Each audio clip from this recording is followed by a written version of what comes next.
Right now, somewhere in your mind, there is a person living rent-free. You did not invite them in. You did not choose this. But there they are, replaying on a loop, uninvited, at 2 in the morning, in the shower, in the middle of a meeting, when you should be paying attention to literally anything else. You are thinking about them. Again, wondering what they meant by that message. Wondering if they noticed when you stopped texting first. Wondering if they think about you the way you think about them. Here is the truth nobody wants to say out loud. The truth that is going to sting for a second before it sets you free. They are not thinking about you. Not even a little. Not in the way you imagine.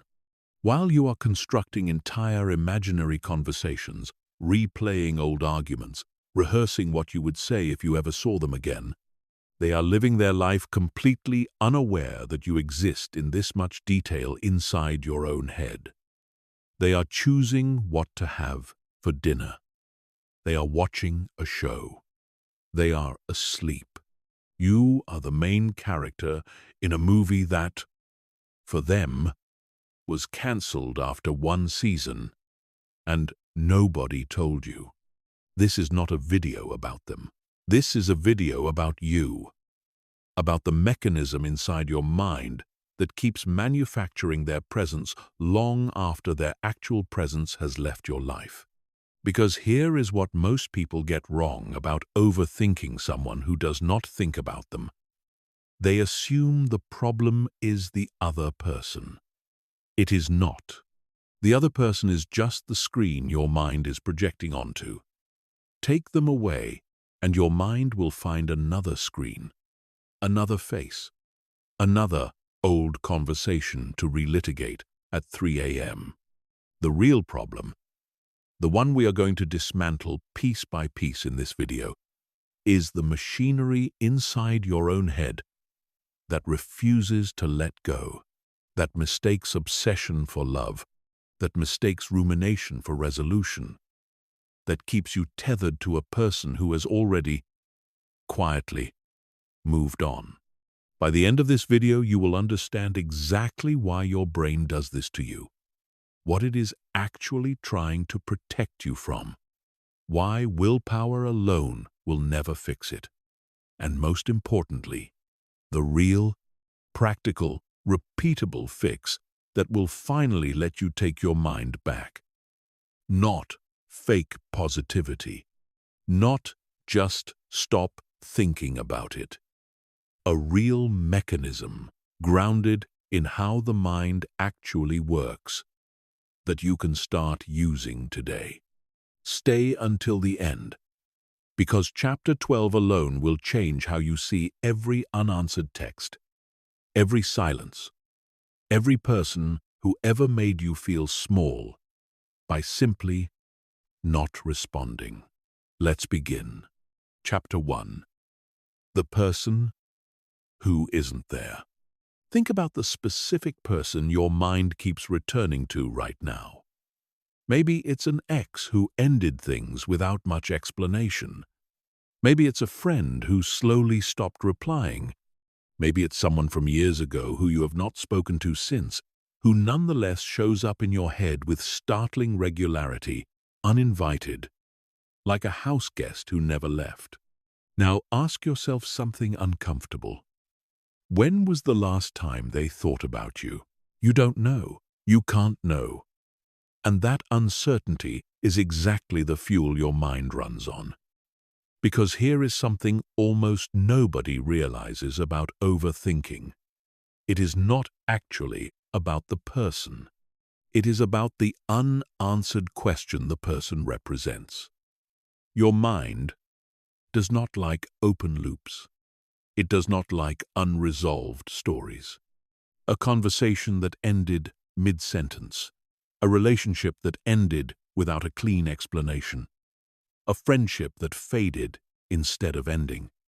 These are all open loops, and your brain, the same brain that will replay a movie's confusing ending until it makes sense, is doing the exact same thing with a human being. It is trying to close a loop that the other person closed a long time ago without telling you. This is the first thing you need to understand and sit with, because it changes everything that follows. The person you are overthinking is not really the target of your thoughts. They are a placeholder, a stand-in for the actual thing your mind is chewing on, which is usually one of a few things: a wound to your self-worth, a fear of being forgettable, an unresolved question about what you did wrong, or a story about yourself that this person's silence seems to confirm. You are not obsessed with them. You are obsessed with what their behavior seems to say about you. This is why simply blocking someone rarely works long-term, why deleting the photos rarely works, why moving to a new city rarely works. You are treating the symptom, not the mechanism. The person changes. The loop stays open. Give it 6 months, and there will be a new name in the same mental slot running the same program. Because you did not fix the program, you just swapped out the input.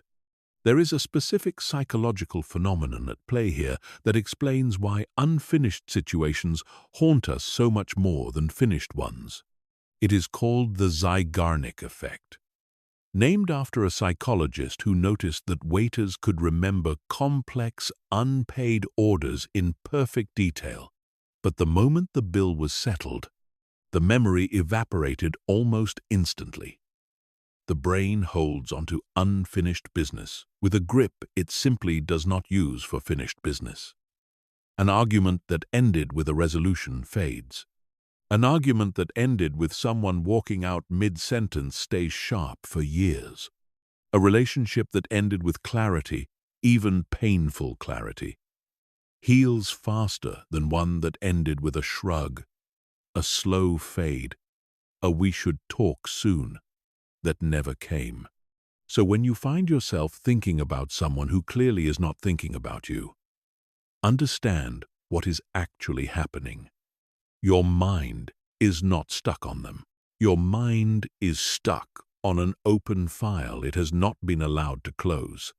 And because it cannot get the other person to give it the closure it wants, it keeps reopening the file itself, hoping that one more replay, one more imagined conversation, one more "what if I had said this instead?" will finally provide the ending. It's been denied. Here is the part that will be hard to hear, and I want you to really let it land. They are not withholding an ending from you on purpose most of the time. They simply do not know your file is still open. To them, the story already ended. They closed it without ceremony, the way most people close most chapters of their life, quietly, without a final scene, without narration. You are the only one still in the theater, waiting for credits that already rolled somewhere you weren't watching. This is not a tragedy. This is not proof that something is wrong with you. It is simply how most human relationships end, unevenly, with one person more affected than the other, with timelines that do not match. What we are going to do throughout this video is not force them to give you the ending you want. We are going to teach your own mind how to write one. Close the file and stop running a program that was only ever meant to run until the story made sense. Consider, for a moment, how differently you treat a book that ends abruptly versus a book that reaches a real conclusion. An unfinished book nags at you. You find yourself wondering what happened to the characters, searching online for theories, feeling a low-grade itch of incompleteness every time you glance at it on the shelf. A finished book, even a sad one, even one where the ending wasn't what you wanted, settles into memory differently. It becomes something you experienced rather than something still happening to you. Your mind treats human relationships exactly the same way it treats stories. Because on a neurological level, that is essentially what they are. Extended narratives your brain constructs to make sense of another person's role in your life. A relationship or friendship that ends with clarity gets filed as a finished narrative, one that ends with silence, with a slow fade, with an "I need space" that never resolves into anything, gets filed as an open manuscript, and your mind, being a compulsive editor, cannot stop picking it back up, looking for the ending it never got to write. This explains something that confuses a lot of people about their own overthinking. Why they can miss and think constantly about someone who, if they're honest, did not treat them particularly well, while barely thinking about someone from years earlier who treated them wonderfully, but whose ending was clean and mutual. It has almost nothing to do with how good the relationship was. It has everything to do with how resolved the ending was. Your mind doesn't rank people by how well they treated you. It ranks them by how finished their file is. This is uncomfortable to realize, because it means the person keeping you up at night isn't necessarily the person who deserves that much of your mental real estate based on their actual conduct. They just happen to be the one whose file never got properly closed. And closing it, not deserving it, not earning it, is the actual key to getting them out of your head. Chapter 2. Why your brain is doing this on purpose. It is tempting to think of overthinking as a malfunction, a glitch, something broken in you that needs to be fixed the way you'd fix a cracked phone screen. But that framing is wrong, and it's actually part of why so many people fail to stop overthinking, no matter how hard they try. Your brain is not malfunctioning when it obsesses over someone who has moved on. It is doing exactly what it evolved to do. It is running a threat detection and social bonding system that was built for a world completely different from the one you live in now. And once you understand the actual function behind the obsession itself starts to lose its grip. For most of human history, being cast out of a group meant death, not metaphorical death, not "my feelings are hurt" death, actual death. No shelter, no food security, no protection from predators or rival groups. Humans who were highly sensitive to social rejection, who ruminated intensely on any sign that they might be losing status or connection within the tribe, were more likely to notice the problem early and repair it before it became fatal. The anxious, overthinking brain was not a weakness, it was a survival tool. It kept our ancestors scanning constantly for social threats. Did I offend someone? Is my status slipping? Does that person still see me as one of them? Your brain today is running that exact same ancient software on a modern situation it was never designed for. When someone stops responding to your texts, some old, deep part of your brain does not process this as a person in 2026 is busy or has moved on. It processes it as a potential exile signal, a possible loss of belonging. And so it does what it has always done when facing a possible exile. It ruminates. It replays every interaction looking for the moment things went wrong. The way an ancient human might have replayed a hunting trip looking for the moment they angered the group. It is trying to find the mistake so it can be corrected and the bond restored. Because for most of human history, restoring the bond was the difference between life and death. This is why "just stop thinking about it" has never worked for anyone, ever, in the history of self-help advice. You are not fighting a bad habit. You are fighting a threat response system with tens of thousands of years of evolutionary weight behind it.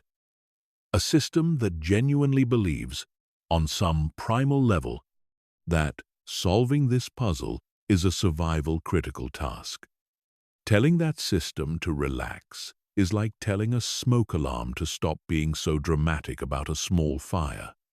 It is doing its job. It just doesn't know the job is obsolete. There is a second mechanism running alongside this ancient threat detector, and it's just as important. Your brain's reward system does not actually require a positive outcome to keep you hooked. It requires unpredictability. This is the exact same mechanism that makes slot machines addictive. If a slot machine paid out every single time, you would get bored and stop playing almost immediately.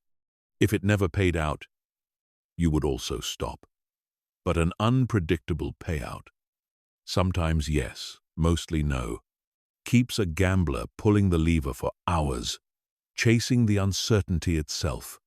A person who occasionally texts back after long silences, who occasionally likes your story after weeks of nothing, who occasionally gives you a flicker of the connection you used to have, is functioning as a slot machine for your nervous system. Even a person who does not respond at all can function this way, because your own mind supplies the intermittent reward internally, the fantasy of them finally reaching out, the daydream where they explain everything, the imagined future where it all makes sense. You do not need them to actually respond for your dopamine system to stay hooked. You just need the possibility to remain technically open. And your imagination is more than capable of keeping that possibility alive indefinitely, with zero cooperation required from them.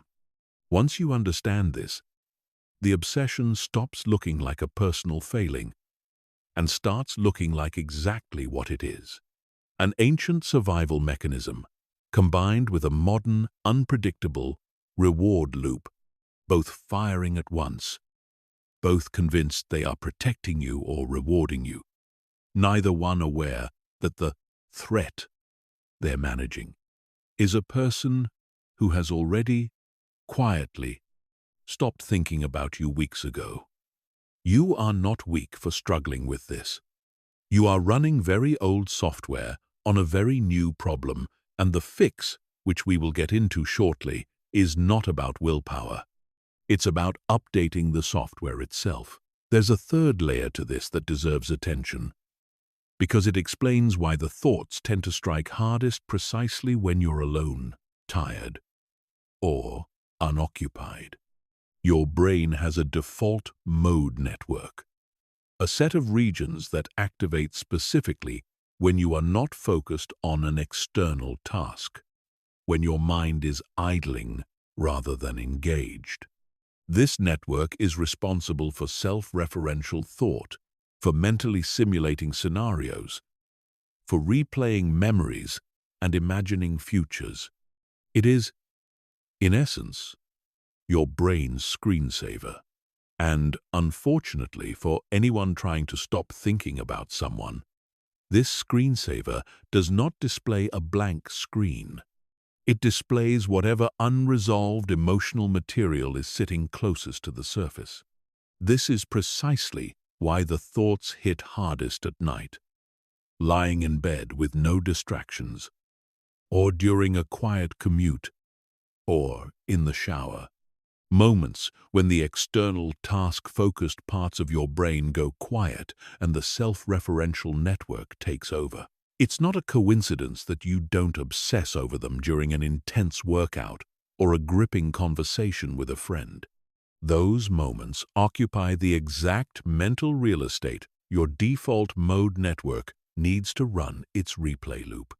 Understanding this gives you your first practical clue, one we will build on later. An idle mind is not a neutral mind. An idle mind is a mind that defaults to unfinished business.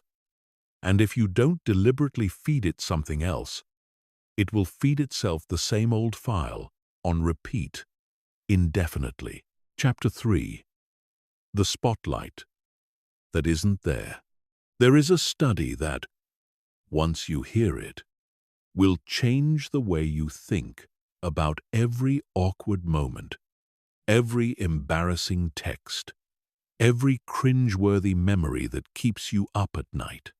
Psychologists asked a group of college students to put on a T-shirt featuring an image most people would find embarrassing. An outdated celebrity's face printed large across the chest, and then walk into a room full of their peers. Before entering, the students were asked to estimate what percentage of people in the room would notice and remember the shirt. Their guesses were high. Most assumed at least half the room would clock it. The actual number who noticed and remembered was close to 1 in 10. This gap between how much we think people notice us and how much they actually do has a name: the spotlight effect. And it is not limited to embarrassing T-shirts. It applies to everything. The thing you said that came out slightly wrong 3 weeks ago that you still cringe about, the person barely remembers it, if they ever registered it at all. The awkward pause in a conversation that felt like it lasted an hour, the other person likely forgot it within minutes. The message you sent that you now reread obsessively, wondering how it landed, the recipient probably skimmed it once and moved on with their day. Here is why this matters so much for the specific kind of overthinking we are addressing in this video. When you imagine someone analyzing you, remembering you, replaying your interactions the way you replay theirs, you are not describing what is actually happening in their mind. You are projecting your own mental habits onto them. You assume they are running the same obsessive replay loop about you that you are running about them, because that loop is the only mental experience you have access to. It's the only camera you're allowed to see through. So you assume everyone else's camera works the same way. It doesn't. Most people, most of the time, are the main character in their own story and a background extra in yours, and you are a background extra in theirs. This is not an insult. It is simply how human attention works. Everyone is far too consumed with the ongoing drama of their own life, their own insecurities, their own unanswered texts from someone else, to devote the kind of sustained mental real estate to you that you might be devoting to them. The person you cannot stop thinking about is very likely at this exact moment thinking about someone else who is not thinking about them either. It's a chain of unrequited mental attention stretching in every direction, and almost nobody at the center of someone else's obsession even knows they're there. This is not meant to make you feel small or forgettable in a painful way. It is meant to do the opposite. To release you from a story you've been telling yourself where you are constantly being watched, judged, and remembered in painstaking detail by someone who has, in reality, moved several chapters ahead in their own book. You have been performing a monologue for an audience that left the theater a long time ago. The spotlight you imagine trained on you, tracking your every move, replaying your every flaw, does not exist. It never did. It was always just you, standing under a light. You switched on yourself, watching your own shadow and mistaking it for someone else's judgment. Once you really absorb this, once it stops being an interesting fact and starts being a felt truth, something shifts. You stop bracing for a verdict that was never coming. You stop rehearsing explanations for an audience that already left. And you can start redirecting all that mental energy toward the one person who actually is watching closely, who actually does remember everything, who actually has been paying full attention this entire time. You. It helps to test this against your own experience, because the spotlight effect is far easier to believe about yourself than to notice happening in real time. Think back over the last year and try to name 3 specific instances where you noticed and clearly remembered someone else's small mistake. An awkward thing they said, a slightly cringe moment they had in front of you. If you're being honest, most people struggle to come up with even one, not because those moments didn't happen, but because your own mind was too occupied with its own concerns to file them away as significant. You were thinking about what you were going to say next, how you looked, what you needed to do later that day. The people around you were doing the exact same thing, running the exact same internal monologue, starring in the exact same self-focused movie. Everyone is simultaneously convinced they are being watched and simultaneously too busy watching their own performance to watch anyone else's. It's an entire room of people, each one certain they are the only one under observation. None of them actually observing much of anyone. This same principle applies with even more force to the person you're overthinking, because emotional distance amplifies the effect. If a total stranger's forgotten, embarrassing shirt barely registers in the mind of someone standing 3 feet away, how much less mental space do you occupy in the mind of someone who has actively, emotionally moved past you? Distance, whether it's time, physical space, or emotional closure, doesn't just reduce how often you cross their mind. It reduces the vividness, the emotional charge, the level of detail, if you cross their mind at all. Meanwhile, you are holding on to a high-definition, emotionally saturated, endlessly re-watched version of every interaction you ever had with them. You are comparing your 4K remastered memory against their blurry, half-erased recollection, and then feeling hurt that the two don't match. They were never going to match. Nobody's do. Chapter 4. The ego's favorite trick. There is an uncomfortable question we need to ask, and I want you to answer it honestly, even if the honest answer stings a little. When you imagine this person not thinking about you, what exactly hurts? Is it that you miss their presence in your life, their voice, their specific way of laughing at your jokes? Or is it something else, something closer to your own reflection? The fear that you were forgettable, that you didn't matter as much as you thought you did, that you invested more than you received, and that imbalance says something damning about your worth? For a huge number of people caught in this cycle, honestly, it's the second one. And that's not a character flaw. It's just how the ego works. The ego, the part of you obsessed with your own significance, your own narrative, your own standing in the world, does not actually care that much about the other person's well-being or happiness. It cares about what their behavior implies about you. If they think about you often, your ego gets to file that under I matter. If they don't, your ego panics, and it panics loudly, because being forgettable is one of the deepest fears a status-tracking, socially wired brain can have. This is why overthinking someone who doesn't think about you often feels less like grief and more like injury, an active, ongoing wound to your sense of self. Grief has a texture of sadness and eventual acceptance. This has a texture of insult, of unfairness, of how dare they move on when I haven't. That specific flavor, the indignation mixed with sadness, is the ego talking, not the heart. The heart misses a person.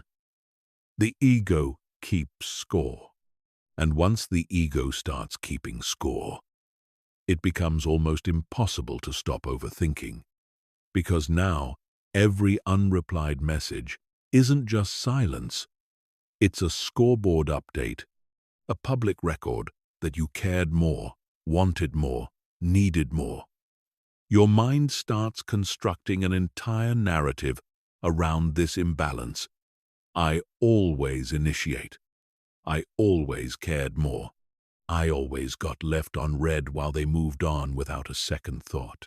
Whether or not this narrative is even accurate, and often it isn't nearly as one-sided as it feels, it becomes the story your ego uses to justify continuing to obsess, because as long as you're proving the imbalance was real, some small part of you feels like you're winning an argument nobody else is even having. Here's the trap hiding inside that pattern. As long as your sense of worth is tied to whether a specific person is thinking about you, you have handed that person control over your inner state without their knowledge or consent. They don't have to do anything to control how you feel. They just have to exist somewhere out there, thinking or not thinking about you and your mood, your self-esteem. Your entire evening can hinge on which one it is. That is an enormous amount of power to give someone who, by definition, in this scenario, is not even using it. You are handing over the steering wheel of your emotional state to someone who left the car entirely. There's a subtler version of the ego's scorekeeping that shows up specifically in how people rehearse imaginary future encounters. Notice, if you've done this, what the fantasy usually involves. Running into them somewhere and having them see how much you've changed, how much better you look, how much more successful or happy or confident you've become since they last knew you. On the surface, this looks like healthy motivation, self-improvement with a side of closure. Underneath, it's often something less healthy. You are still performing for an audience that isn't watching, still trying to win a verdict that was never actually being deliberated. Real growth, the kind that actually heals you, does not need a witness. If the improvements you're making to your life only feel meaningful in the context of an imagined encounter where they finally see what they lost, you haven't let go of the story yet. You've just given it a new act. The version of moving on that actually works looks almost boring by comparison. You keep improving your life, and you stop mentally staging it for anyone, because it was never actually about the audience. It was about you having a life worth living regardless of who's watching, including, especially, when nobody is. There's a particular version of this trap that catches people who consider themselves self-aware, even psychologically minded. And it's worth naming directly because it's sneaky. It sounds like this. I know logically they're not thinking about me, and I know my worth shouldn't depend on that, but I still can't stop feeling this way. So what's actually wrong with me? Notice what happened there. The ego found a new angle. When it couldn't win the argument about whether you matter to them, it pivoted to a new argument about whether you're deficient for still caring despite knowing better. This is the ego's favorite trick in its most advanced form, turning your own self-awareness into a fresh weapon against you. Understanding a pattern intellectually and having fully rewired the emotional response to it are two completely different stages of change, separated by real time and real practice, and the gap between them is not evidence that something is wrong with you. It's evidence that you're partway through a process, which is exactly where you're supposed to be right now, at this point in the video. It's also worth noticing how selectively the ego applies this scorekeeping.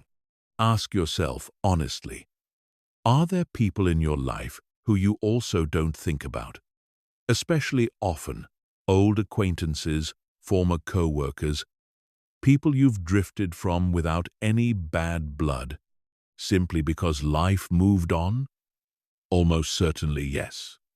Does this mean you never cared about them? that you're a bad or cold person, that something is fundamentally wrong with your capacity to connect. Of course not. It simply means attention naturally redistributes over time as life changes, as new priorities take up the mental space old ones used to occupy. This is not a moral failing when it happens to you. It is not a moral failing when it happens to someone else either, including the person you've been assigning villain status to in your head for the crime of doing something completely ordinary, living their life, and letting their attention move where their life took them. The real fix here is not to convince yourself that you don't care, because forcing indifference rarely works and often just creates a second layer of frustration on top of the first, caring and now being frustrated with yourself for caring. The real fix is to separate the two questions your mind has fused together. Question 1. Do I miss this person? That might be true, and it's allowed to be true, and it will fade with time, regardless of what they're doing.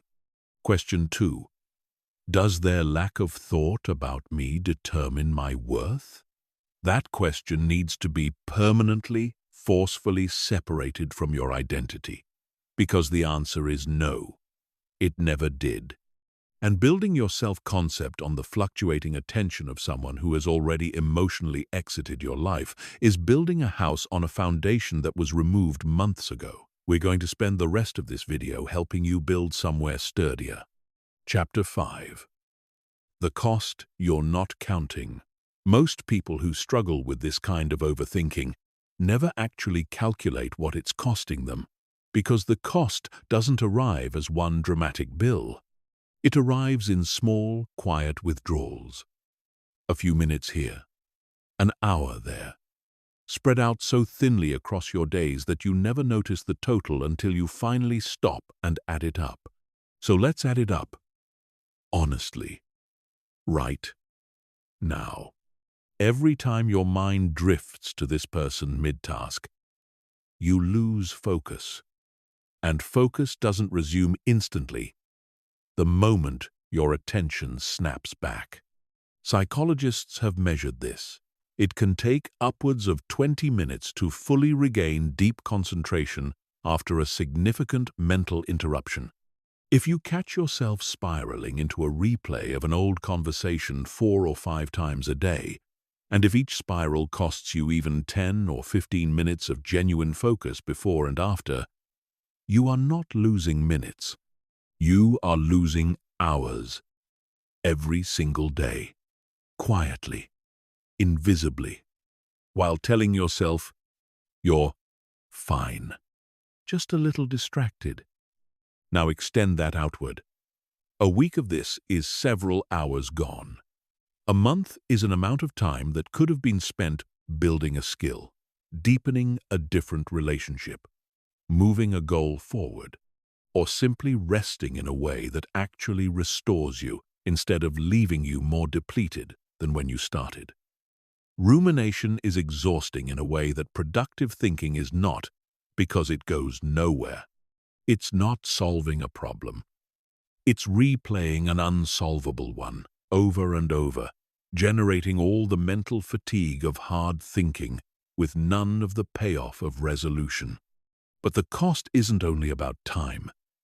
There's an emotional cost that compounds even more dangerously, because every time you replay a painful interaction, you are not remembering it neutrally. You are re-experiencing it, and in some ways, re-encoding it. Memory is not a fixed recording that plays back identically every time, like a video file sitting untouched on a hard drive. Memory is reconstructive. Every time you recall something, you are rebuilding it, and the emotional state you're in during that rebuilding gets woven back into the memory itself. This means every time you revisit that painful moment while feeling hurt, rejected, or anxious, you are not just remembering the pain. You are strengthening the neural pathway that connects this person, this memory, to that exact emotional response. You are, quite literally, practicing the pain, getting better at it, more efficient at accessing it. The brain doesn't distinguish between rehearsal and reality here. A well-rehearsed wound becomes a very easy wound to reopen. Again and again, with less and less provocation needed each time. There's also a relational cost that almost nobody accounts for.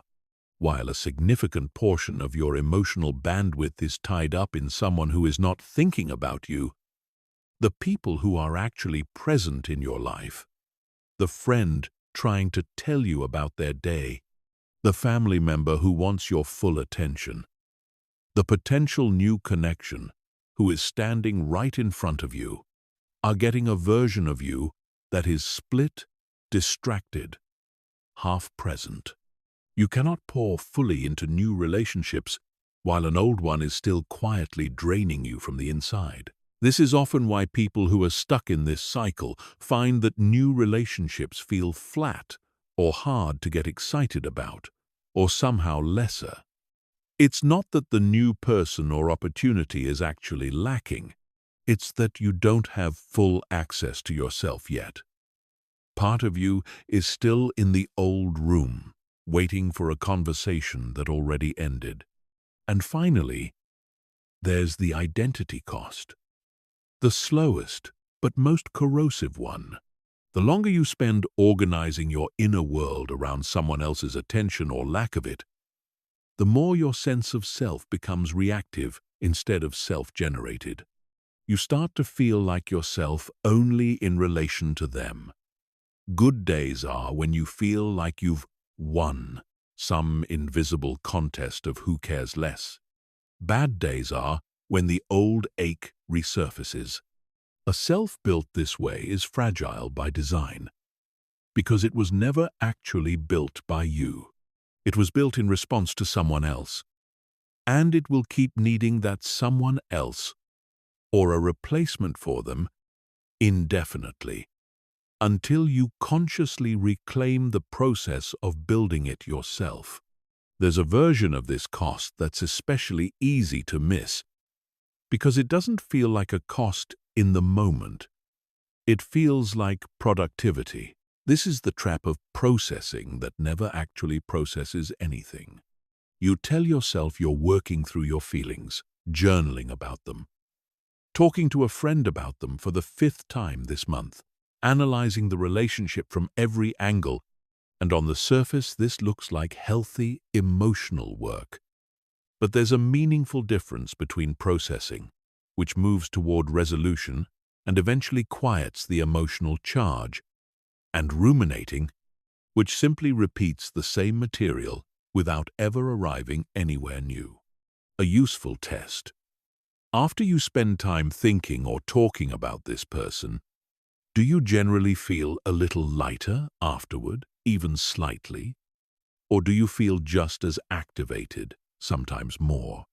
If it's consistently the second one, what feels like processing is actually rumination wearing processing's clothes.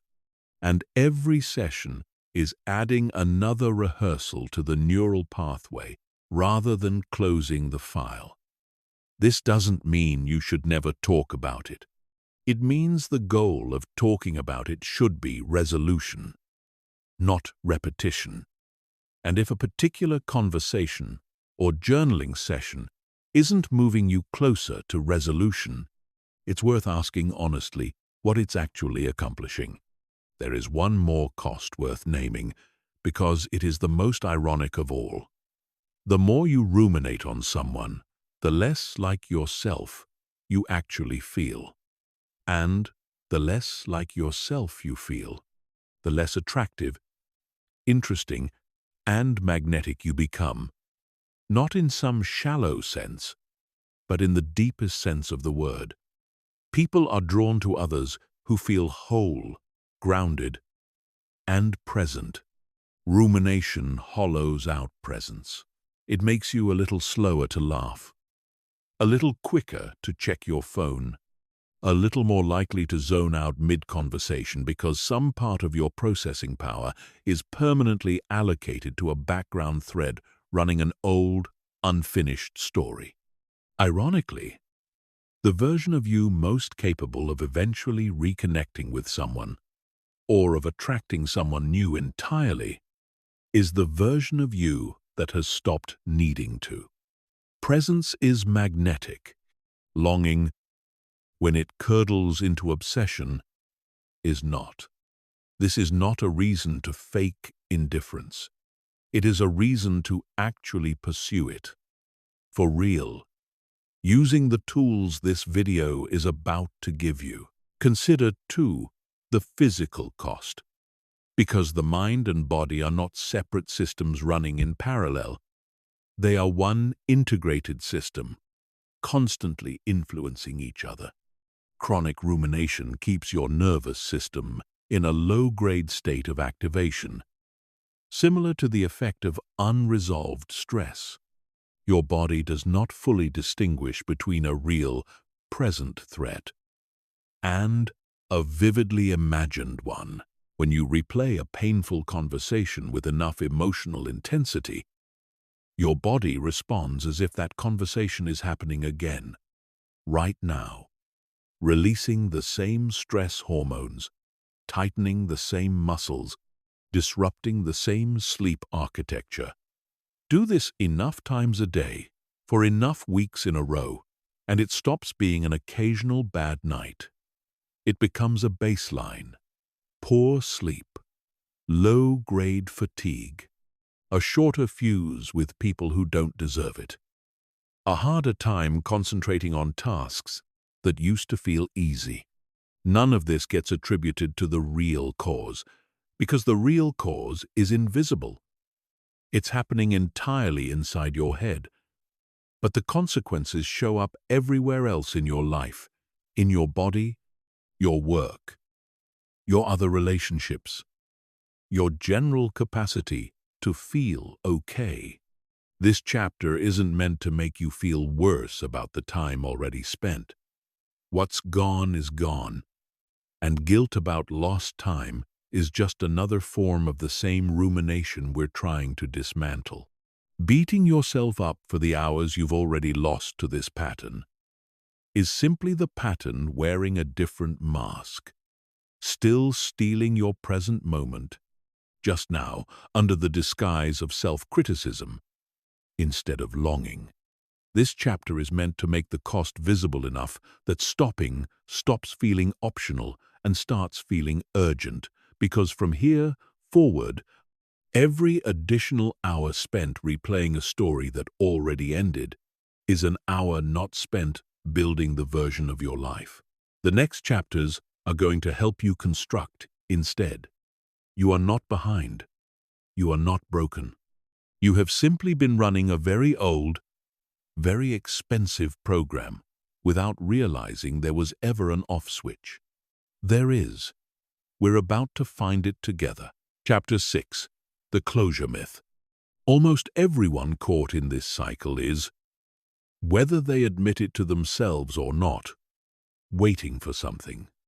A text, an explanation, a moment where the other person finally says the thing that would make all of this make sense. This waiting feels productive, even necessary, because our culture has sold us a very specific story about closure, that it is something one person gives another, a final conversation, a clean explanation, a neatly tied bow at the end of a messy story. And as long as you believe closure works this way, you will keep waiting, sometimes for months, sometimes for years, for a delivery that may simply never arrive because the person you're waiting on either does not have the self-awareness to provide it, does not feel the same need for it that you do, or has already, in their own mind, closed the book without feeling any obligation to read you the final page. Here is the uncomfortable but liberating truth. Closure has never actually been something someone else gives you. It has always been something you construct. Every piece of closure you've ever felt from a conversation was not magic transmitted from their mouth to your peace of mind. It was your own mind taking the information provided and using it to finally stop the search, to file the story as complete.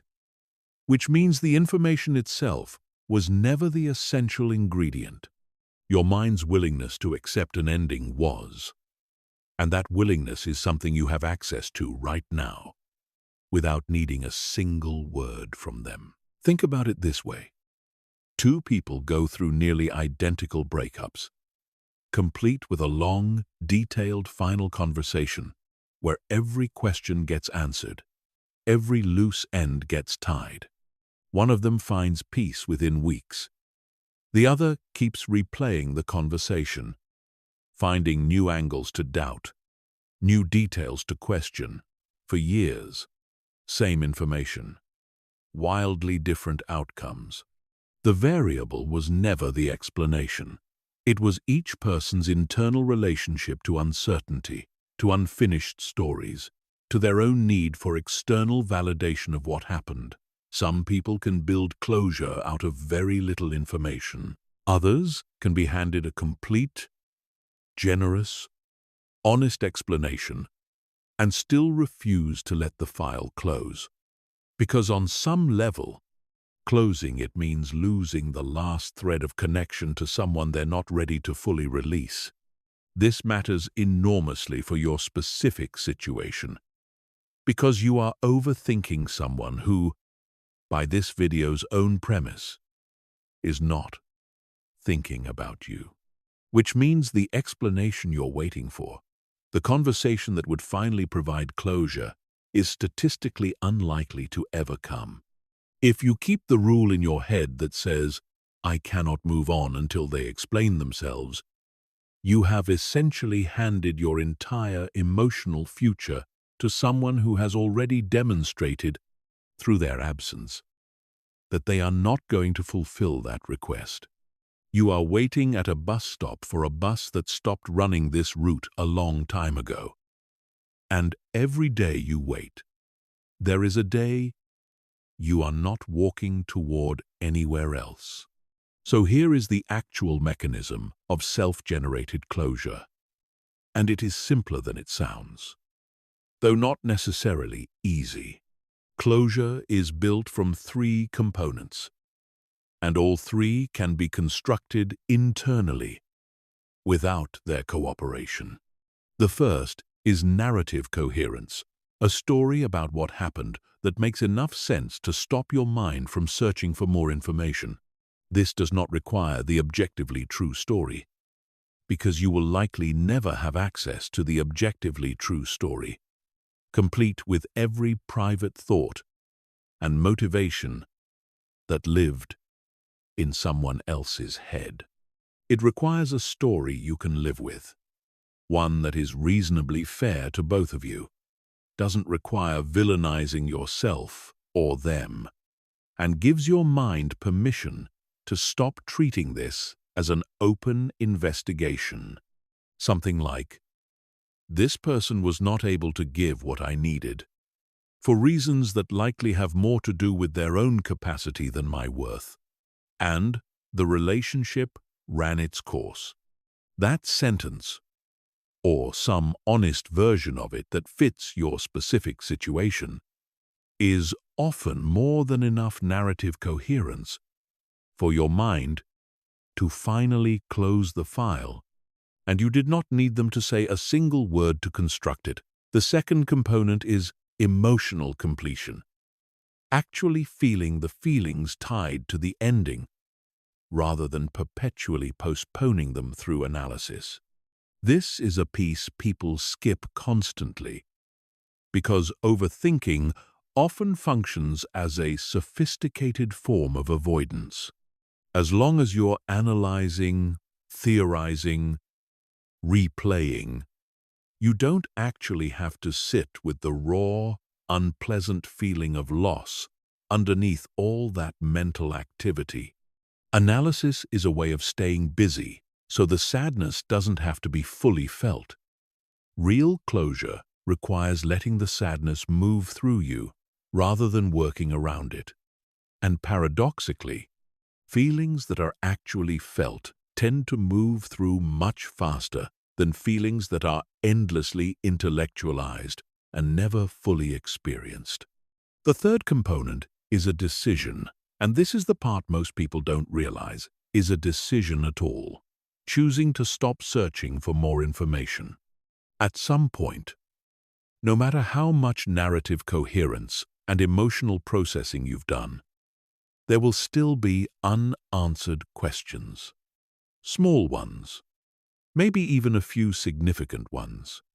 Real closure is not the elimination of every unanswered question. It is the decision that the questions remaining don't need to be answered anymore for you to move forward. This decision can feel almost anticlimactic because we're culturally trained to expect closure to arrive as a big, dramatic moment. Usually it doesn't. Usually it arrives as a quiet, almost boring choice, made on an ordinary day to simply stop reopening the file. And here's what makes this genuinely good news. A decision, unlike an explanation from someone else, is entirely within your control. You can make it today. You can make it right now, while watching this. Not by pretending everything is resolved, but by choosing that it's resolved enough, and that you get to be the one who decides when enough is enough.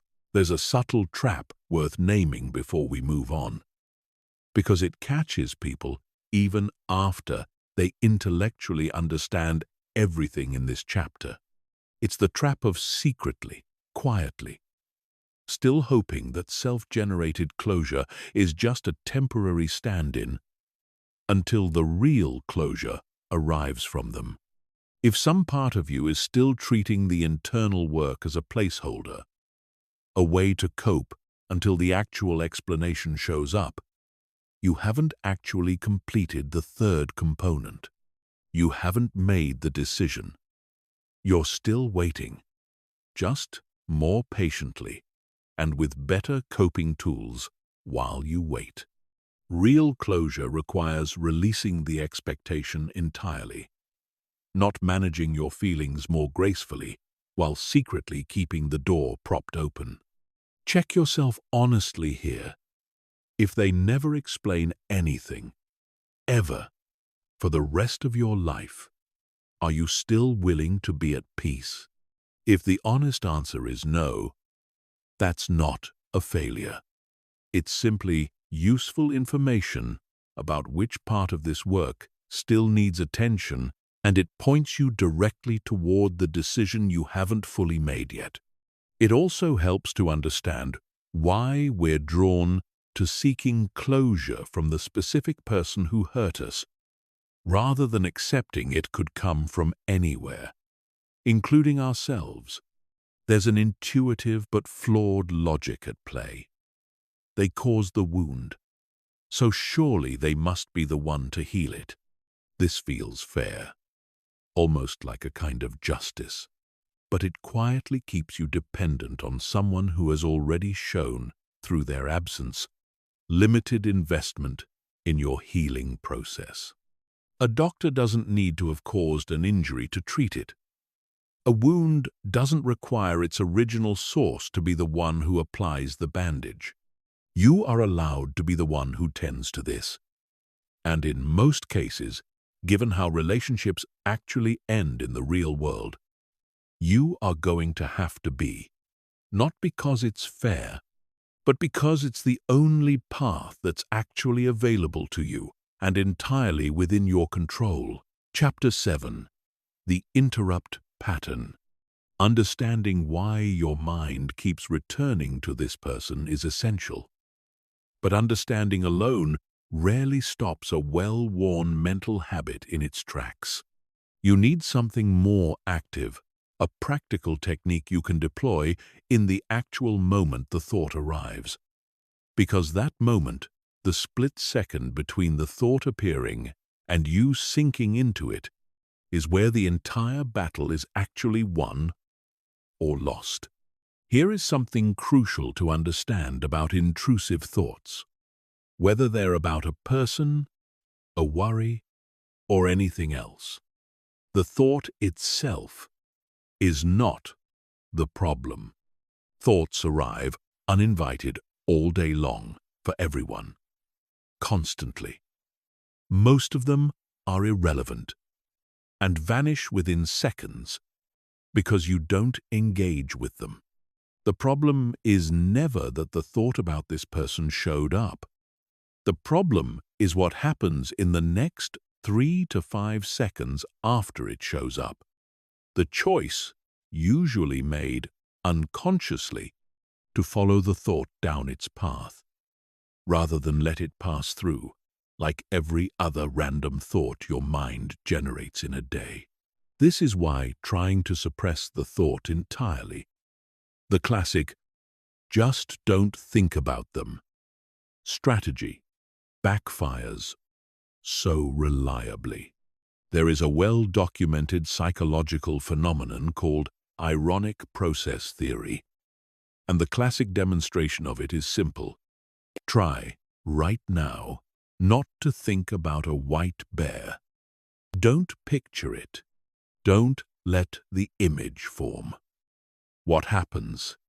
The white bear shows up almost immediately, and it tends to linger longer than it would have if you'd never been told to avoid it in the first place. This is because suppression requires your mind to actively monitor for the thing you're trying not to think about, which means the very act of suppression keeps the target of suppression activated and close to the surface. Telling yourself not to think about this person is, neurologically, one of the most reliable ways to guarantee you keep thinking about them. So the technique is not suppression. The technique is redirection through a structured interrupt pattern. And it works because it doesn't fight the thought. It simply refuses to feed it. The first step is noticing as early as possible that the thought has arrived. Ideally within the first second or two rather than after you've already spent 5 minutes replaying an old conversation. This noticing is a skill that improves with practice. And an easy way to build it quickly is to give the thought a name the moment you catch it. Something as simple, internally, as saying, "There it is," or replay. The instant you recognize the familiar pattern beginning, naming a mental process creates a small but crucial gap between you and the thought. A gap that doesn't exist when you're fully absorbed inside the replay without realizing you're inside it. The second step is a brief, physical pattern interrupt, something that pulls your attention out of the purely mental loop and back into your body and your immediate environment, because rumination lives almost entirely in imagined scenarios, past or future, and struggles to survive full contact with the present physical moment. This can be as simple as naming 5 things you can currently see, 4 things you can currently hear, 3 things you can currently touch, engaging your senses deliberately enough that your attention has somewhere concrete to land instead of the open, ownerless space where rumination thrives. It can be standing up and changing your physical position, splashing cold water on your face, or taking 10 deliberately slow breaths where the exhale is longer than the inhale, which activates your parasympathetic nervous system and begins physically calming the exact stress response the rumination was feeding. The third step, and this is the one people skip most often because it feels less urgent, is redirection towards something that requires actual cognitive engagement, not passive distraction like scrolling, which tends to leave enough mental bandwidth free for the rumination to continue quietly in the background while you stare at a screen. You need something that occupies working memory directly. a conversation with another person, a task with enough complexity to require focus, a piece of music you're actively playing rather than passively hearing, physical movement demanding coordination. The specific activity matters less than the requirement that it actually use the part of your brain the rumination was using, because you cannot run two demanding cognitive processes in that same mental space simultaneously. Give that space to something else, and the replay loop, quite literally, has nowhere left to run. Here's the part that determines whether this actually works over time. This pattern needs to be repeated every single time the thought arrives, not just the first few times, and definitely not just when you're already feeling strong.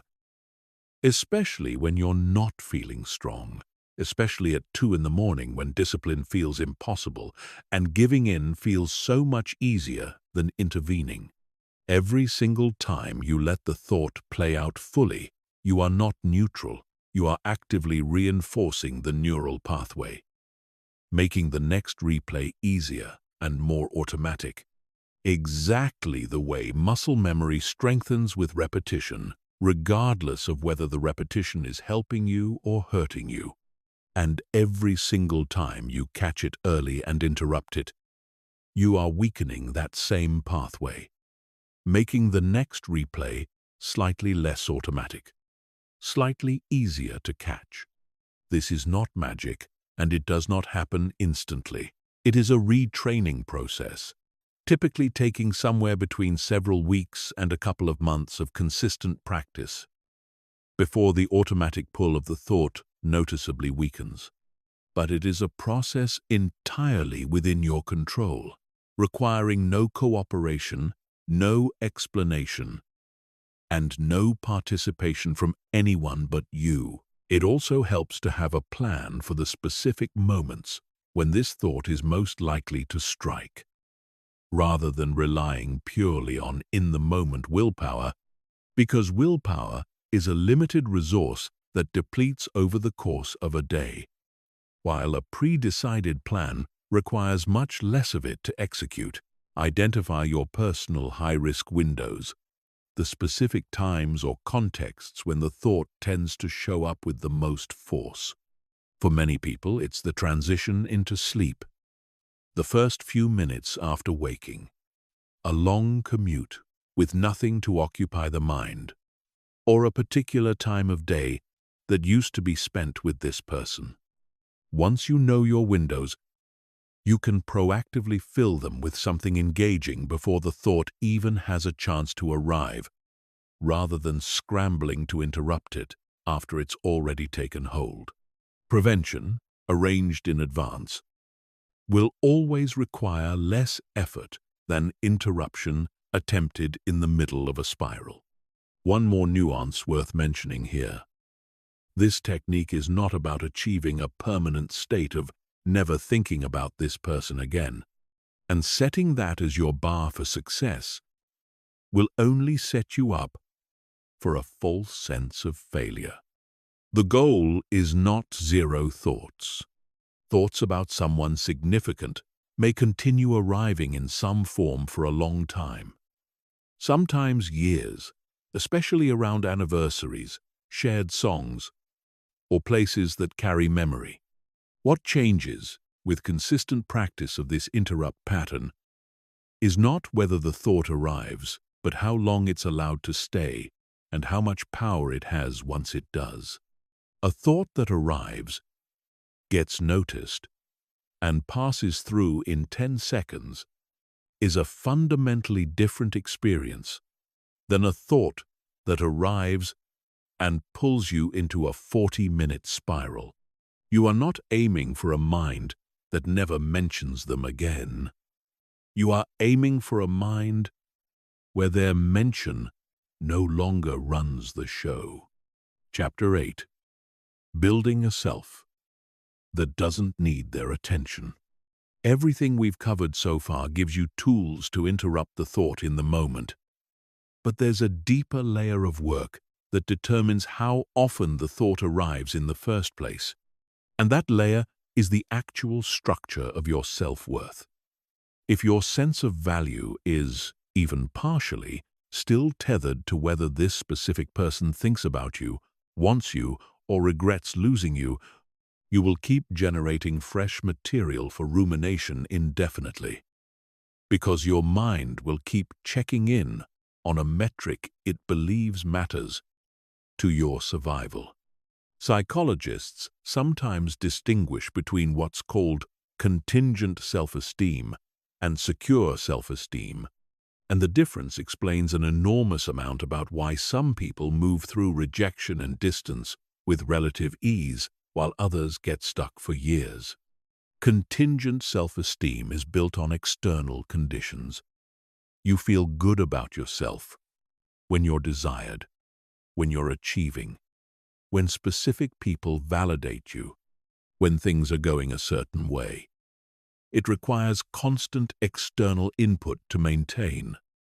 The way a plant with shallow roots requires constant watering just to stay upright. Secure self-esteem is built internally, on a foundation of self-acceptance that doesn't fluctuate wildly based on any single external signal. It's not that people with secure self-esteem don't care about rejection or distance at all. They're human.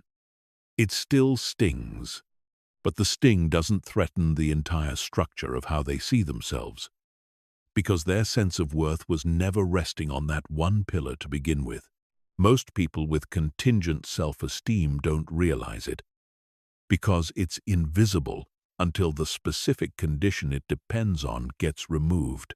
You might have felt perfectly confident, perfectly secure for the entire duration of this relationship or friendship, and only discovered how much of that confidence was actually borrowed from their attention once that attention disappeared and your sense of self went with it.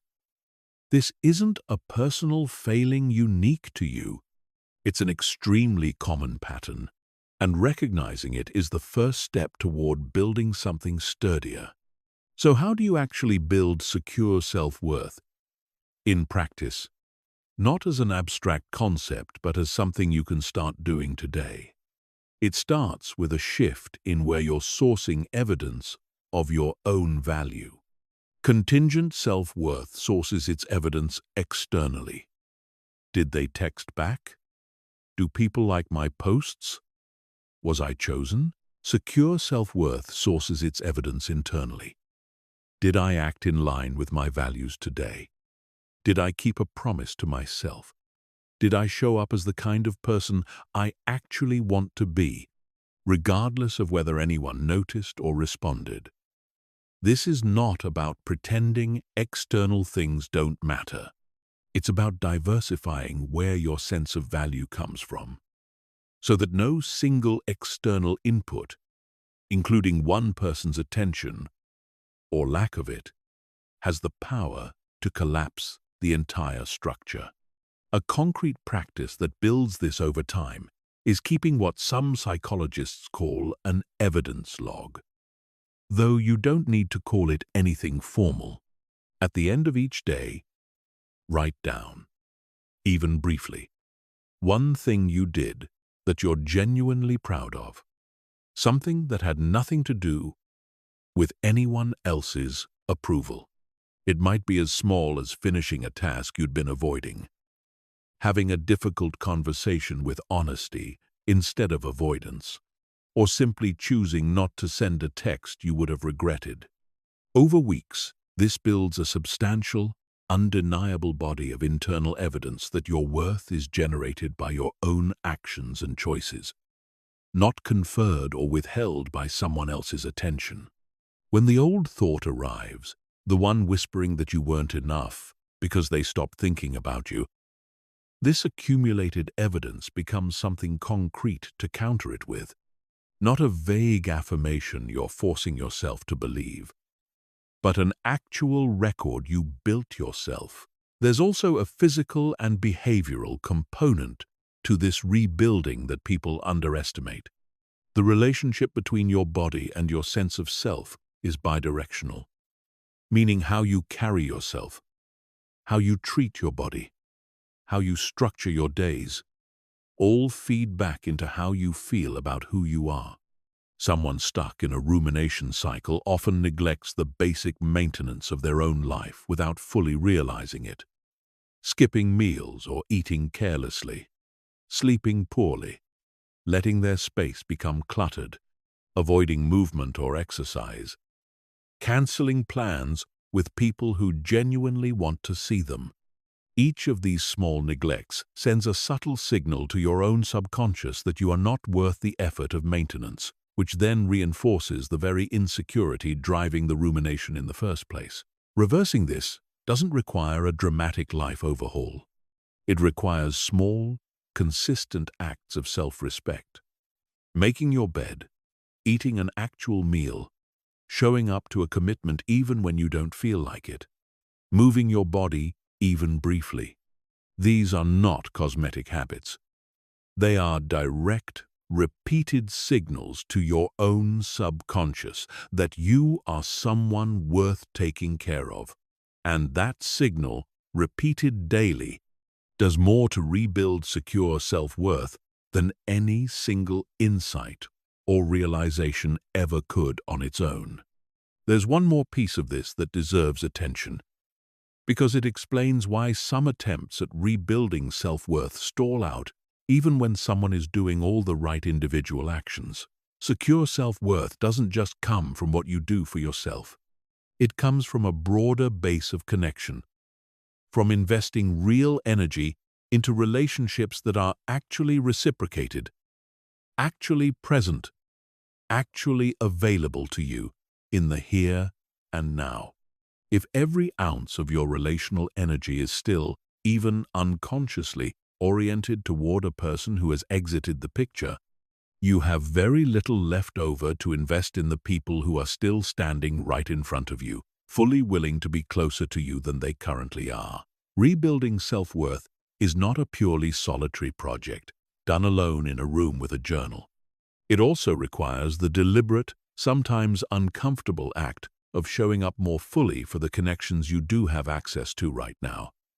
Because being genuinely seen, valued, and enjoyed by people who are actually present provides a kind of evidence no amount of solitary journaling can fully replicate on its own. It's worth being honest about the timeline here as well, because impatience with this process is one of the most common reasons people abandon it before it has a chance to work. Contingent self-esteem, if it's been your operating system for years, sometimes decades, does not get replaced by secure self-esteem in a matter of days or even weeks. It shifts gradually through hundreds of small, repeated choices, each one on its own feeling almost insignificant. Each one, nonetheless, laying down another thread in a completely different foundation. There will be days where old patterns resurface strongly, where you catch yourself checking for their activity online or hoping for a sign despite everything you now understand intellectually. This is not evidence the work isn't taking hold. Old patterns fade in an uneven, non-linear way, with real progress and occasional regression both present in the same month, sometimes the same week. Judge your progress not by any single day, but by the overall direction across months, and give yourself the same patience you would offer anyone else attempting to rebuild something as foundational as their relationship to their own worth. Chapter 9. Calming the body. To quiet the mind. Almost everything we've discussed so far has focused on the mental and psychological side of overthinking. But there is a physical dimension to this that, if ignored, will keep undermining even your best mental efforts. Because the mind and the nervous system are not two separate systems working independently. They are deeply intertwined, and when your nervous system is in a heightened state of activation, your mind becomes significantly more prone to anxious, repetitive, threat-focused thinking, almost regardless of how much psychological insight you've gained. Here's the mechanism. when your body perceives a threat. Whether that threat is a genuine physical danger or an emotional one like social rejection, it activates what's commonly called the fight, flight, or freeze response, releasing stress hormones like cortisol and adrenaline, elevating your heart rate, tightening your muscles, and crucially, shifting blood flow and processing priority away from the more measured, rational, big-picture regions of your brain and toward the faster, more reactive, threat-focused regions. This is an ancient survival adaptation, useful when you need to react instantly to a physical danger, but deeply counterproductive when the threat is actually a memory, a replayed conversation, or an anxious thought about someone's silence. In this activated state, your brain is neurologically less capable of the kind of calm, rational reframing we've discussed in earlier chapters. You could understand the spotlight effect perfectly on an intellectual level and still feel completely swept up by rumination if your body is running in a state of high alert, because the part of your brain best equipped to apply that understanding is, quite literally, less accessible, while your nervous system believes it's dealing with an emergency. This is why purely cognitive strategies, insight alone, understanding alone, sometimes fail to produce lasting change. And it's why regulating your nervous system directly is not a soft, secondary addition to this process. It is foundational. You cannot consistently think your way out of a state your body put you into. You need to also work from the body back toward the mind. Not only the mind toward the body. The most immediately accessible tool for this is your breath, because breathing is one of the few bodily functions that operates both automatically and under conscious control, making it a direct bridge between voluntary action and involuntary nervous system states. Specifically, extending your exhale longer than your inhale activates the parasympathetic nervous system, the branch responsible for calming your body down, slowing your heart rate, and signaling to your entire physiological system that the perceived threat has passed. A simple, repeatable pattern. Inhale through your nose for a count of 4. Hold gently for a count of 4. Exhale slowly through your mouth for a count of 6 to 8. And repeat this for 2 to 3 minutes whenever you notice rumination spiraling or a wave of anxious replay beginning. This is not a metaphorical calming technique. It is a direct physiological intervention, and the effects are measurable within minutes. Beyond breathwork, regular physical movement functions as one of the most effective tools available for regulating a nervous system prone to chronic activation, because exercise gives the stress hormones your body produces somewhere to actually go.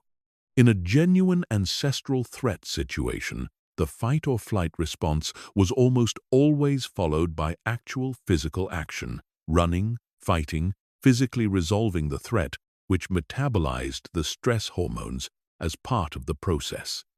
In modern rumination, the threat response fires just as intensely, but there's no physical action to metabolize it, so the stress hormones simply circulate, keeping your body in a state of low-grade activation for hours or days. Deliberate physical movement, especially anything that raises your heart rate for a sustained period, gives your body the completion it's been missing, closing the physiological loop that rumination alone never closes. Sleep deserves specific mention here as well, because chronic rumination and poor sleep feed each other in a vicious cycle that most people don't recognize as a cycle at all. Poor sleep significantly impairs the function of your prefrontal cortex, the region responsible for rational thought, perspective-taking, and emotional regulation, while simultaneously heightening activity in your amygdala, the region responsible for threat detection and emotional reactivity. In other words, sleep deprivation quite literally turns down your brain's capacity for calm reasoning, while turning up its capacity for anxious reactivity, which is precisely the combination that makes overthinking spiral out of control. This means that protecting your sleep is not a peripheral wellness tip tacked onto this video for good measure. It is one of the most direct, high-leverage interventions available to you, because a well-rested brain is measurably, significantly more capable of applying everything else this video has taught you than an exhausted one. None of these physical practices require you to feel motivated before you do them, which is precisely their advantage over purely willpower-based mental strategies. You do not need to feel calm to do the breathing exercise. You do not need to feel like moving your body to go for a walk. The action itself, done regardless of how you feel walking into it, produces the physiological shift that then makes the feeling of calm and the mental clarity that follows significantly more accessible. Stop waiting to feel ready before you regulate your nervous system. Regulate it first, and readiness tends to follow. There's a final piece worth adding here, because it ties this chapter back to everything before it. A regulated nervous system doesn't just make you feel calmer in the moment. It fundamentally changes what your mind is capable of noticing and choosing. A dysregulated nervous system narrows your attention, pulling you toward threat, toward worst-case interpretations, toward the exact kind of catastrophic, self-critical readings of silence we discussed earlier. A regulated nervous system widens your attention back out, giving you access to nuance, to alternative explanations, to the very techniques this video has been teaching you. In a very real sense, everything in this video works better, faster, and more reliably once your body is calm enough to let your mind actually use it. This is not a separate track running alongside the psychological work. It is the ground that psychological work stands on. Chapter 10. Reading Silence Correctly. One of the most persistent traps in this entire cycle is the habit of treating silence as data-rich, when in reality, silence is one of the least informative signals a person can send, and yet somehow it's the signal we spend the most time trying to decode. When someone stops responding, stops reaching out, stops showing any visible sign of thinking about you, the mind rushes to fill that empty space with meaning, usually the most painful meaning available, because painful interpretations tend to feel more emotionally true than neutral ones, even when they have no more actual evidence behind them. Here's what silence very often actually means. Stripped of all the narrative your mind has layered on top of it, they got busy. Their attention moved somewhere else, the way attention naturally does for every person, about every relationship, given enough time. This isn't a dramatic, meaningful silence directed at you specifically. It is the ordinary, unremarkable silence of a person living an ordinary life that no longer includes you as a regular feature, not because you were rejected in some pointed, deliberate way, but because that's simply what happens to the vast majority of relationships and connections that end or fade. Attention redistributes, and it redistributes quietly, without ceremony, without any need to explain itself to the person who used to occupy that space. The mistake almost everyone makes is treating silence as if it were a message with a specific, decodable content, when in reality silence has no inherent content at all. It's a blank space, and your mind, uncomfortable with blank spaces, fills it in. And it doesn't fill it in randomly. It fills it in using your existing fears and insecurities as raw material, which is exactly why the interpretation you land on is so often the harshest, most self-critical possible reading of the situation. If you already carry a fear of being forgettable, silence gets decoded as proof you were forgettable. If you carry a fear of being too much, silence gets decoded as proof you were too much and they needed to escape. Silence is a mirror, not a message. And what you're reading in it is your own reflection, not their actual thoughts, which, remember, according to everything we discussed in the earlier chapters, are very likely not focused on you at all. Definitely not with enough intensity or malice to be constructing a pointed, silent message, aimed specifically in your direction. This reframe has a direct, practical application. The next time you catch yourself interpreting someone's silence as evidence of something specific about you, pause and ask a simple diagnostic question. What is the most boring, least dramatic explanation available for this silence?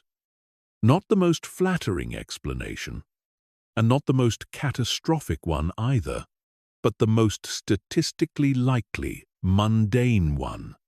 They're busy. They're dealing with their own life. They don't check that app often. They don't know what to say and defaulted to saying nothing, which is an extremely common human response to any kind of social awkwardness or uncertainty, having nothing to do with how they feel about you specifically. In the overwhelming majority of cases, the boring explanation is also the correct one, and choosing to default to it as a discipline, as a habit you build deliberately, will save you an enormous number of hours you would otherwise have spent constructing elaborate, painful narratives out of essentially nothing. There's a deeper reframe available here too, one that goes beyond simply interpreting silence more accurately and into actually changing your relationship to needing an interpretation at all. What if silence didn't need to mean anything specific for you to be okay? What if you could hold the uncertainty, the genuine not knowing of why someone went quiet, without needing to resolve it into a tidy explanation before you're allowed to feel at peace? This is a genuinely advanced emotional skill, tolerating ambiguity without collapsing it into a story. And it's worth building deliberately, because the truth is, you will encounter ambiguous, unresolved situations for the rest of your life. Not every unanswered question gets an answer. Not every silence gets decoded. The peace you're looking for cannot always wait for clarity. Because clarity, in this specific case, and in many others life will hand you, may simply never come. Learning to be at peace anyway, not because you solved the mystery, but because you decided the mystery doesn't get to hold your peace hostage, is one of the most quietly powerful shifts a person can make, and it is available to you starting the moment you decide to stop waiting for permission to stop wondering. It's worth adding one final layer to this chapter, because it addresses a question that tends to surface right around this point. What about the times silence genuinely does mean something?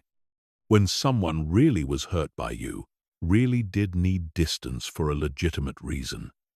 This reframe is not about denying accountability where accountability is actually due. If you know, honestly, that you did something that damaged the relationship, the work here isn't to explain that away with a boring, convenient story.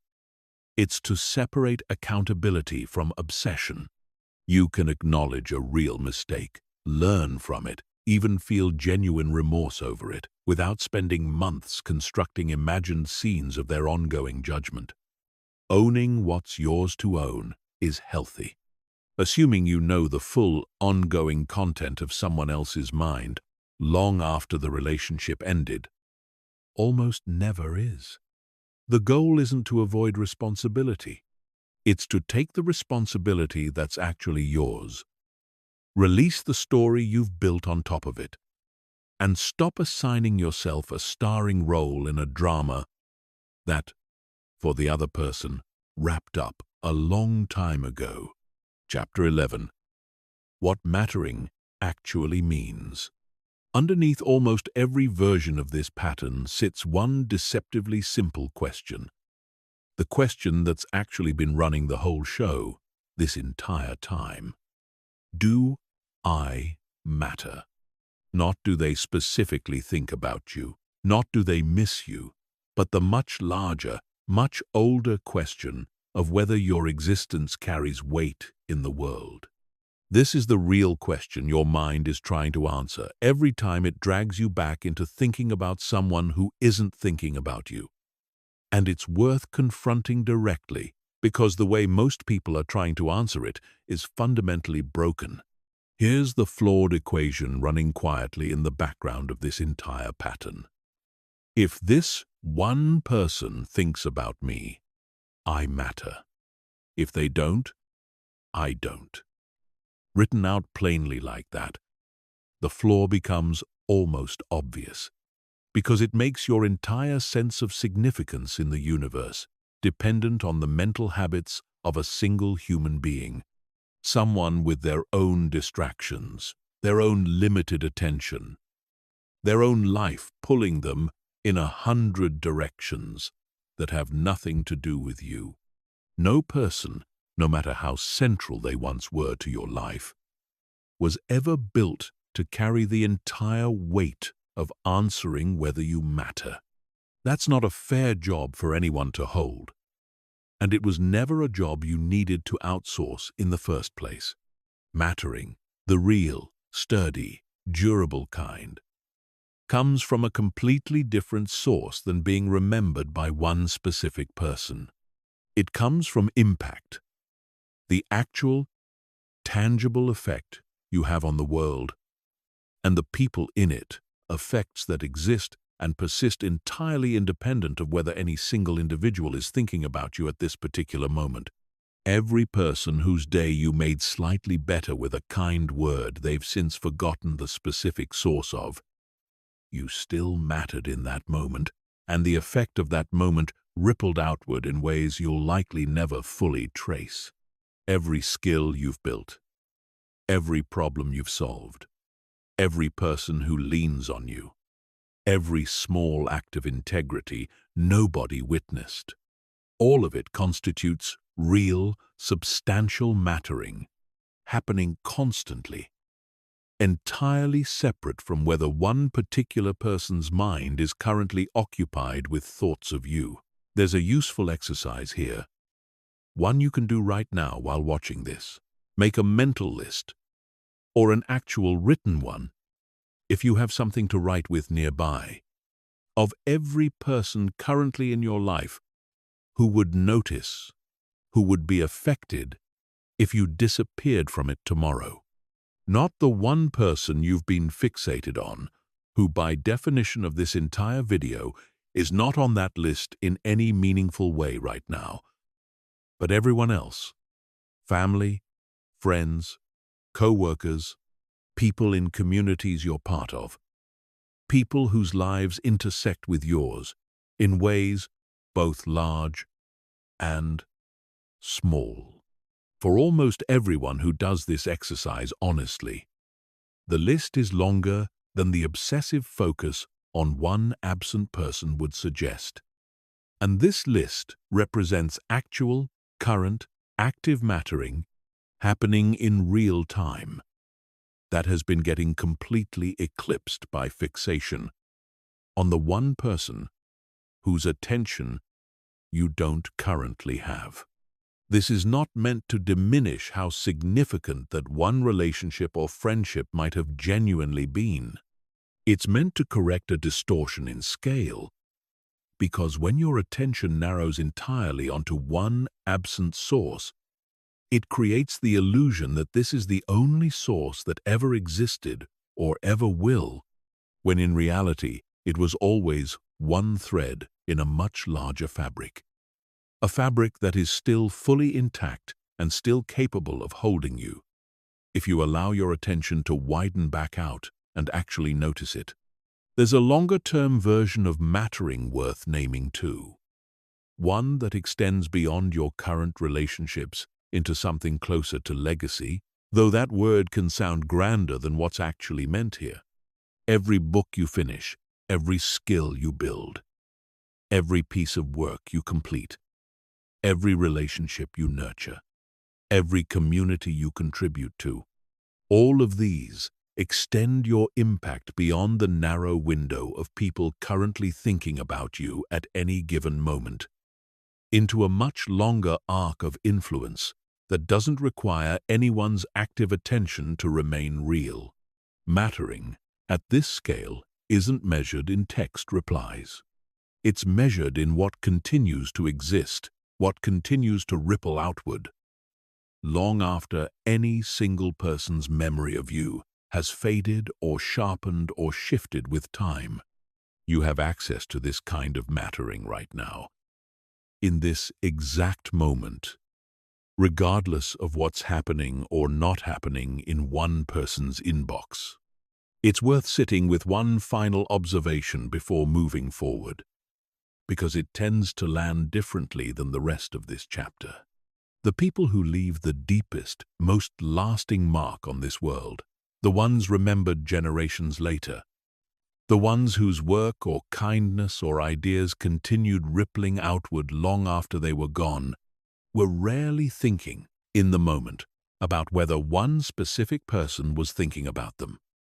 They were absorbed in building, creating, connecting, contributing.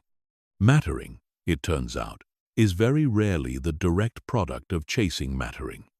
It's the byproduct of a life fully lived, attention fully invested in what's actually in front of you, rather than attention endlessly circling back to what or who is not. There's also a useful distinction worth drawing between being remembered and being significant, because the two get conflated constantly in this kind of overthinking, and untangling them removes a lot of the pattern's power. Being remembered is passive, dependent entirely on someone else's memory, someone else's attention, someone else's willingness to keep a place for you in their mind. Being significant is active, generated entirely by what you actually did, how you actually showed up, the actual quality of the impact you actually had, regardless of whether it gets filed away and retained by any particular observer.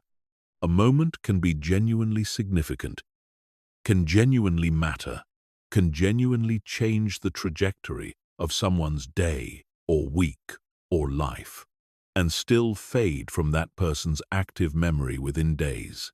The significance doesn't retroactively disappear just because the memory of it faded. The effect already happened.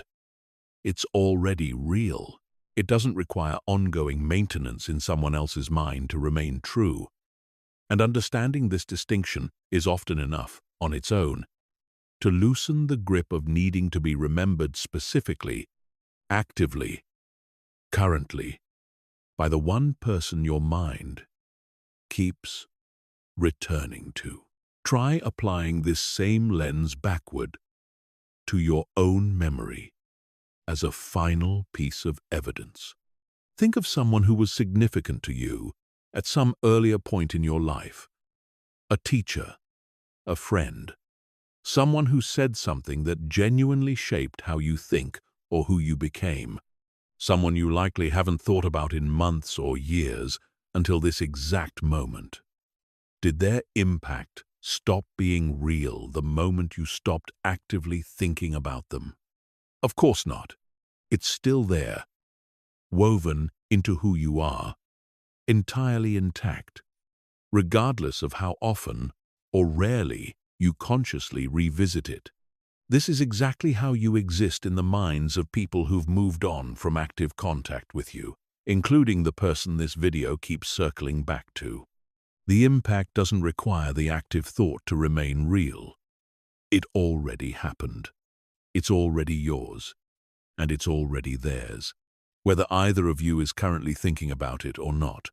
This same principle, once you start looking for it, shows up everywhere in life outside of relationships too, and noticing the pattern more broadly can help it settle in more fully.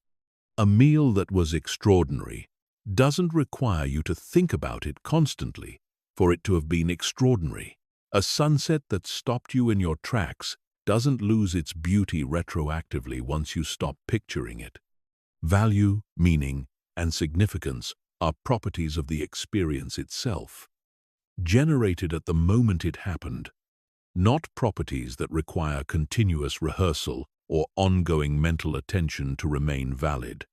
Somewhere along the way, without quite realizing it, this pattern convinces people to apply a completely different, much harsher standard to their relationships than they apply to everything else in life, insisting that a connection only really mattered if it's continuously, actively remembered, when nothing else in human experience actually works that way. Let the relationship, like the meal, like the sunset, have mattered fully, completely, in the moment it happened, without needing either of you to keep proving it through ongoing attention. Neither of you was ever going to sustain indefinitely anyway. Chapter 12. You were never the villain, because you were never even a character.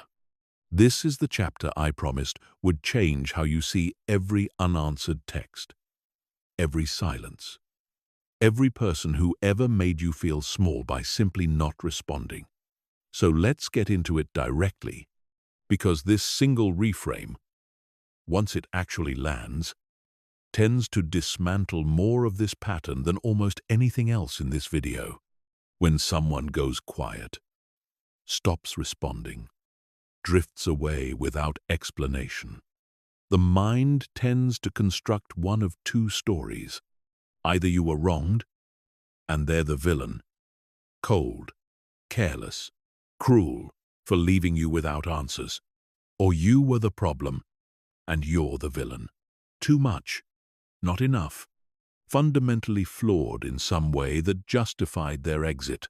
Both of these stories share a hidden assumption that almost nobody questions, that you were significant enough in their internal experience to occupy the role of a character at all, someone whose absence they had to actively decide upon, whose exit required narrative weight, whose story they were consciously writing you out of. Here is the reframe, and I want you to actually sit with this, rather than skim past it. In the overwhelming majority of these situations, you were never cast as a character in their ongoing story at all, heroic, villainous, or otherwise. You were a chapter that closed quietly, the way most chapters close in most people's lives, not through dramatic authorial decision, but through the simple, undramatic mechanism of life moving forward and attention following it. There was no scene where they decided you were the villain. There was no scene where they decided you weren't enough. In most cases, there was no scene at all. There was simply the absence of a scene, which your mind, starved for narrative closure, filled in with a story dramatic enough to explain the silence, when the actual explanation was far less personal and far less dramatic than anything you constructed. This might initially feel like a strange kind of comfort, because on some level it can sting to realize you weren't significant enough to be actively, deliberately written out. But sit with it a little longer, because underneath that initial sting is something genuinely freeing. If you were never cast as the villain in their story, you don't need to defend yourself against a verdict that was never rendered. If you were never cast as a tragic hero wronged by their cruelty, you don't need to keep replaying the injustice of it. There is no trial happening in their mind that you need to win. There is no ongoing narrative about you that requires correction, rebuttal, or a final, triumphant chapter, where they realize what they lost. The story you've been so exhausted from managing, defending, revising, replaying, was never actually being told by anyone but you. This reframe also dismantles something that quietly fuels a huge portion of this entire pattern: the assumption of intentionality behind someone's absence. Intentionality requires a decision-maker actively choosing, and most human distance doesn't work that way. It's not usually a deliberate choice to hurt you, exclude you, forget you. It's the far more mundane, far less personal drift of attention following the path of least resistance toward whatever is currently active and present in someone's life, away from whatever isn't. You weren't excluded through a decision. You simply stopped being the thing directly in front of them, and nothing in front of them anymore means nothing in mind anymore. For almost everyone, about almost everything. Not because people are callous, but because this is simply how human attention functions for every person on Earth, including you, about the people who've drifted out of your own life in exactly this same undramatic way. Once this actually settles in, once you stop assuming you're a character in a story still being actively narrated somewhere out there, something remarkable happens to the entire structure of your overthinking. There's no verdict to await, no case to keep building, no defense to keep preparing, because there was never a trial. There's just a person living their life, the same as you're meant to be living yours.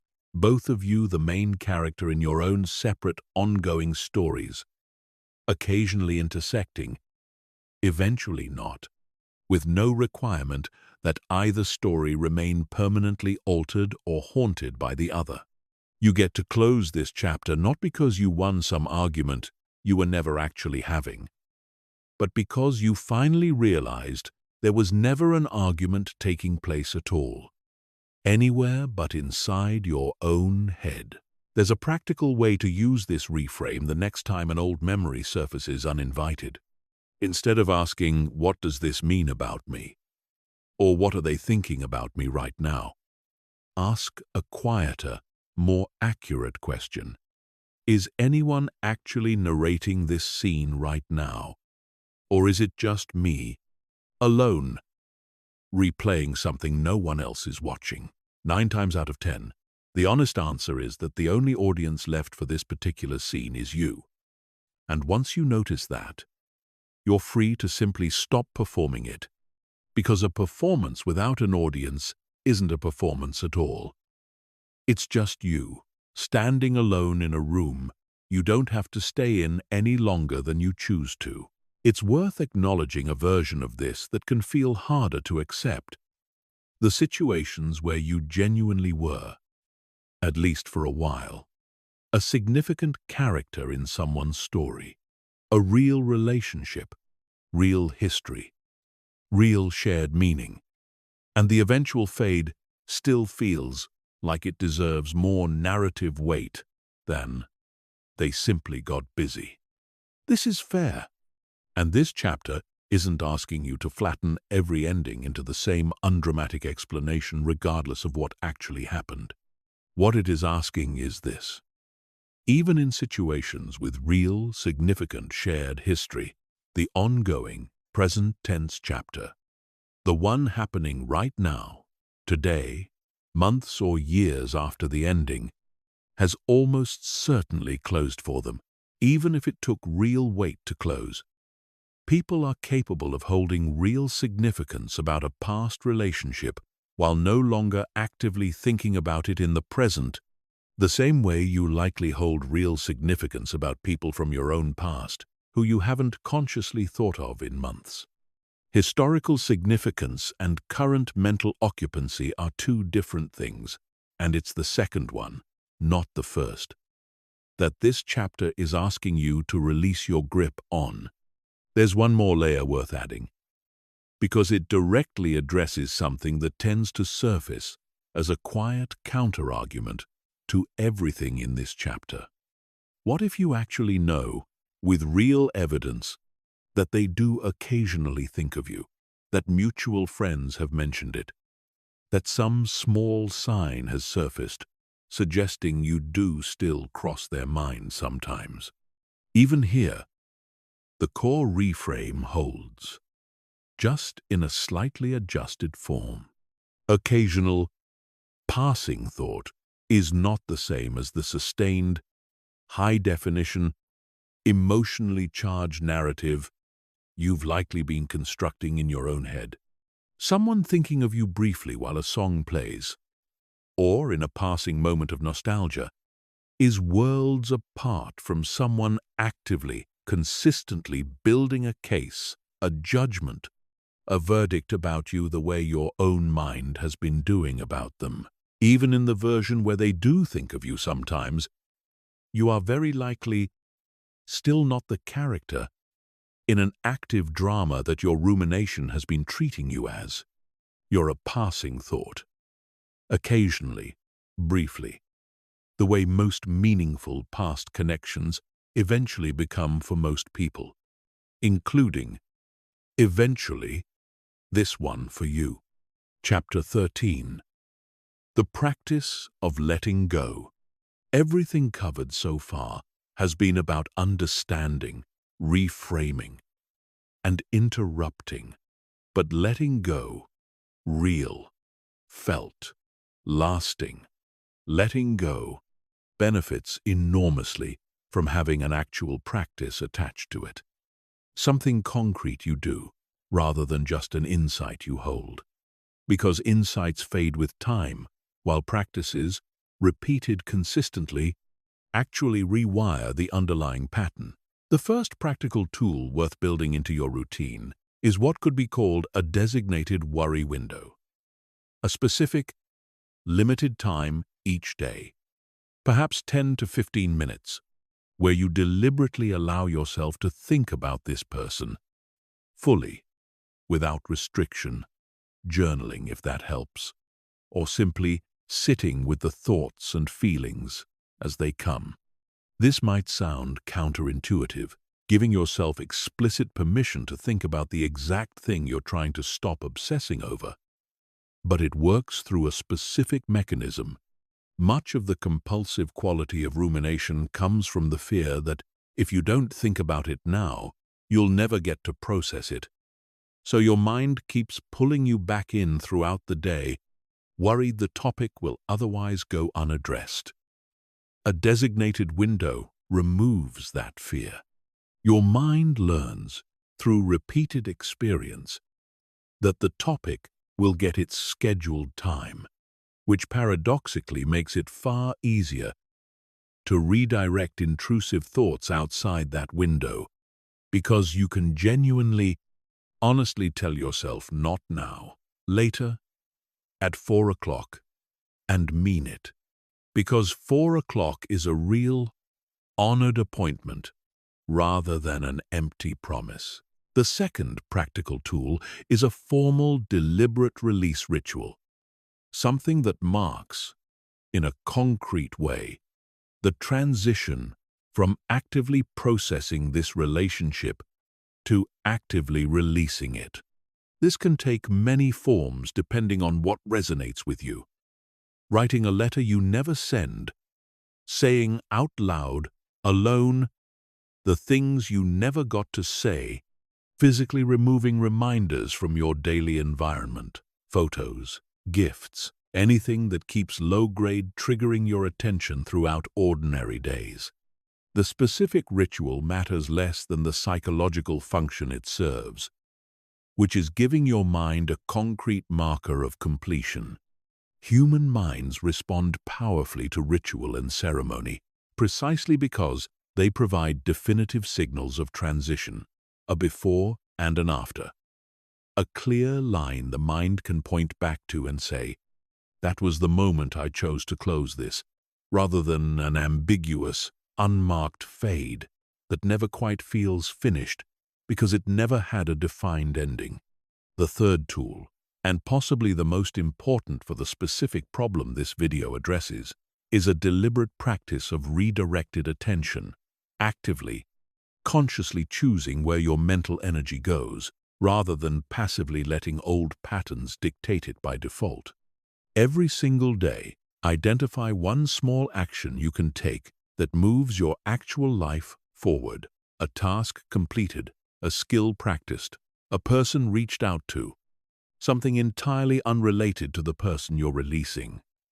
This is not distraction in the avoidant sense we discussed earlier. This is deliberate reinvestment, actively building the evidence, day by day, that your life has substance and direction, independent of anyone's attention or lack of it. Over weeks and months, this reinvestment compounds, and you look up one day to realize your mental landscape has genuinely shifted, filled now with the results of consistent redirected effort rather than the residue of a story that ended. It's worth being honest about something as we move through this chapter. None of these practices work as one-time events. A single worry window, a single release ritual, a single day of redirected effort will not undo months or years of an ingrained pattern. What actually creates change is consistency. Doing these things repeatedly, even on days when they feel pointless, even when the old pull feels just as strong as it did on day one. The people who successfully move through this are rarely the ones who found one perfect insight that fixed everything instantly. They're the ones who kept showing up to these small, repeated practices long enough for the underlying pattern to actually shift, trusting the process even on the days it didn't feel like it was working, because it was working quietly, beneath the surface, the entire time. There's a fourth practice worth adding, one that ties directly back to the closure work from earlier in this video. Writing yourself a short, honest closing statement, not to send anywhere, not for anyone else to read. Simply a few sentences that summarize what happened, what you learned, and what you're choosing now. Something like, "This mattered. It ended. I've taken what I can from it, and I'm choosing to move forward without waiting for anything further." Read this statement whenever the old pull resurfaces strongly, not as a magic incantation that erases the feeling instantly, but as an anchor, a reminder of a decision you already made on a clearer day that remains true even on the harder ones. There's a fifth practice, less structured than the others, but no less important. And it involves deliberately widening the range of people and situations you allow yourself to feel connected to. Rumination thrives on narrowness, on a mind that has, whether deliberately or by accident, funneled most of its emotional attention toward a single absent source. One of the most effective long-term antidotes to this narrowness is deliberate breadth, actively nurturing several different relationships and sources of connection rather than allowing your emotional world to remain centered on one axis. This doesn't mean forcing new friendships you don't actually want or performing sociability you don't feel. It means noticing where you've let existing connections go quiet, simply because your attention was elsewhere, and deliberately, gently, reopening those channels. A phone call to a friend you haven't spoken to in a while. A dinner with family you've been distracted around. A willingness to be genuinely present the next time someone reaches out to you, rather than going through the motions while some part of your mind stays elsewhere. Breadth doesn't replace what was lost. It simply ensures that no single relationship, past or present, carries more weight than any one relationship was ever meant to carry alone. It's worth naming, too, that these 5 practices work best in combination rather than in isolation, and that you don't need to execute all of them perfectly from day one. Pick the 1 or 2 that feel most immediately accessible given where you are right now, and build from there. A worry window paired with a release ritual is often enough to create real, noticeable movement within the first few weeks. The remaining practices can be layered in gradually as the earlier ones start to feel more natural, less like effortful discipline, and more like simply how you now handle this particular kind of thought when it arrives. Chapter 14. Building a life that makes them irrelevant. There's a specific kind of letting go that doesn't come from fighting the old pattern directly at all, but from making it structurally irrelevant, by building a life so full, so engaging, so aligned with who you actually want to become, that the old pattern simply has less and less room to occupy. This is, in many ways, the most sustainable version of everything this video has taught you, because it doesn't require constant vigilance against a thought. It requires constructing a life vivid and demanding enough that the thought naturally gets crowded out by everything else legitimately competing for your attention. Consider what your daily and weekly structure currently looks like, honestly. Is there significant unstructured time? Hours where you're not engaged with anything demanding your full attention? Hours where your mind is left to its own devices, free to wander back toward familiar, well-worn territory? This isn't a suggestion to fill every waking moment out of fear of your own thoughts. That would just be avoidance dressed up as productivity. It's an observation that idle time, as we discussed earlier regarding your brain's default mode network, is exactly when rumination has the most room to operate, and deliberately structuring more of your life around activities and goals that genuinely absorb your attention isn't running from yourself. It's building a life substantial enough that the old pattern has fewer open doors to walk through. Think about what you've been putting off, specifically because your mental and emotional bandwidth has been so consumed by this pattern. A skill you wanted to learn, a physical goal you wanted to pursue, a social circle you wanted to expand or deepen, a creative project sitting untouched. These aren't unrelated side notes to the work of letting go. They are, in a very real sense, the actual work of letting go. Because every hour invested in genuinely building your life is an hour taken directly from the total time available for rumination, and unlike willpower-based suppression, this kind of redirection doesn't feel like a fight.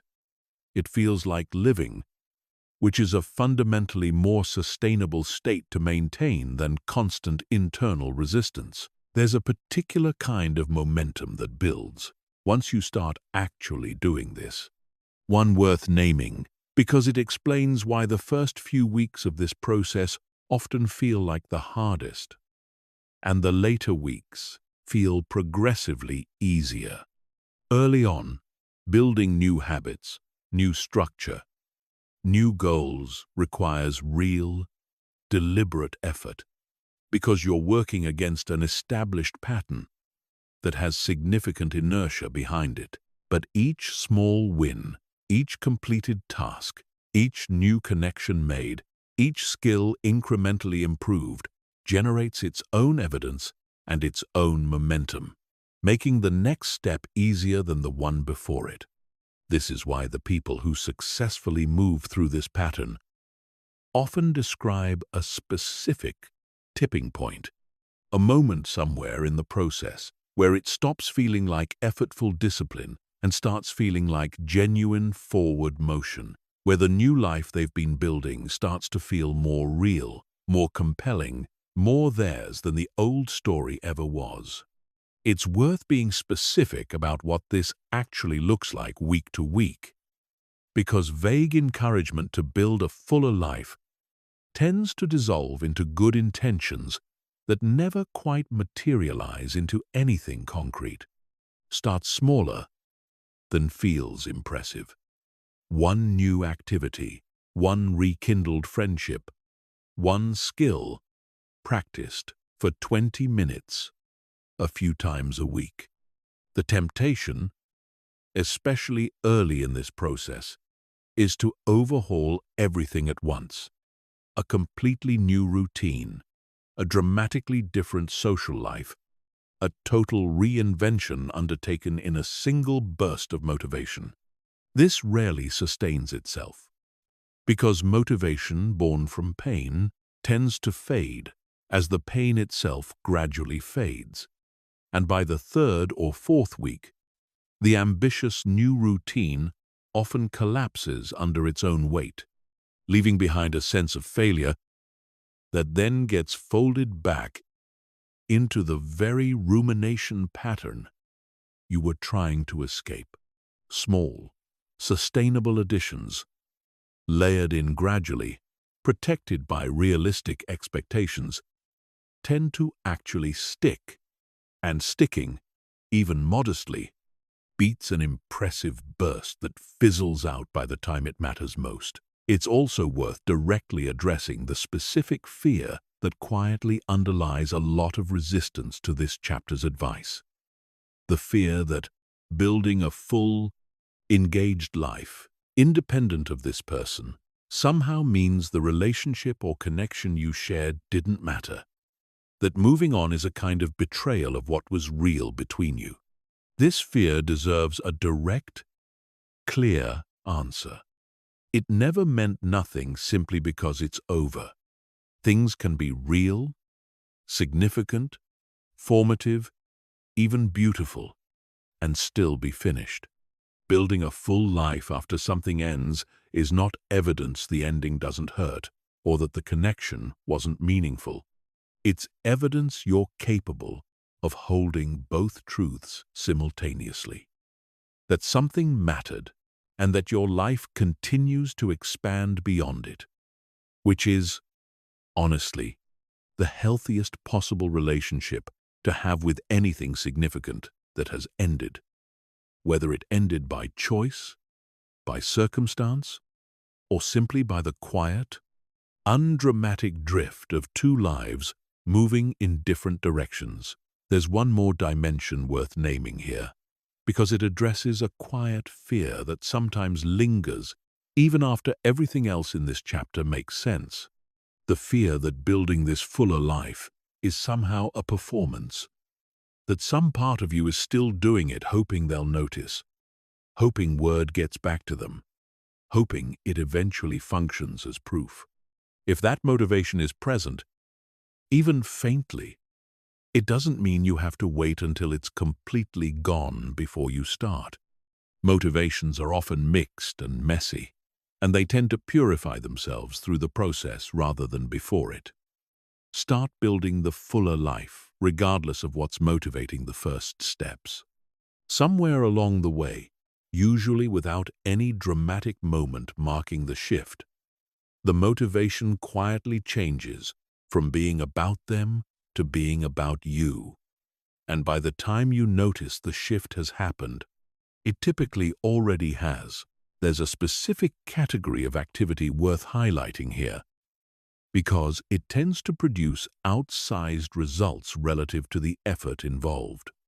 Activities that put you in a state psychologists sometimes call flow, a state of complete, absorbed engagement where self-consciousness and rumination both become temporarily impossible, not because you're forcing them away, but because the activity itself demands too much active attention for anything else to intrude. Different people find flow in different places.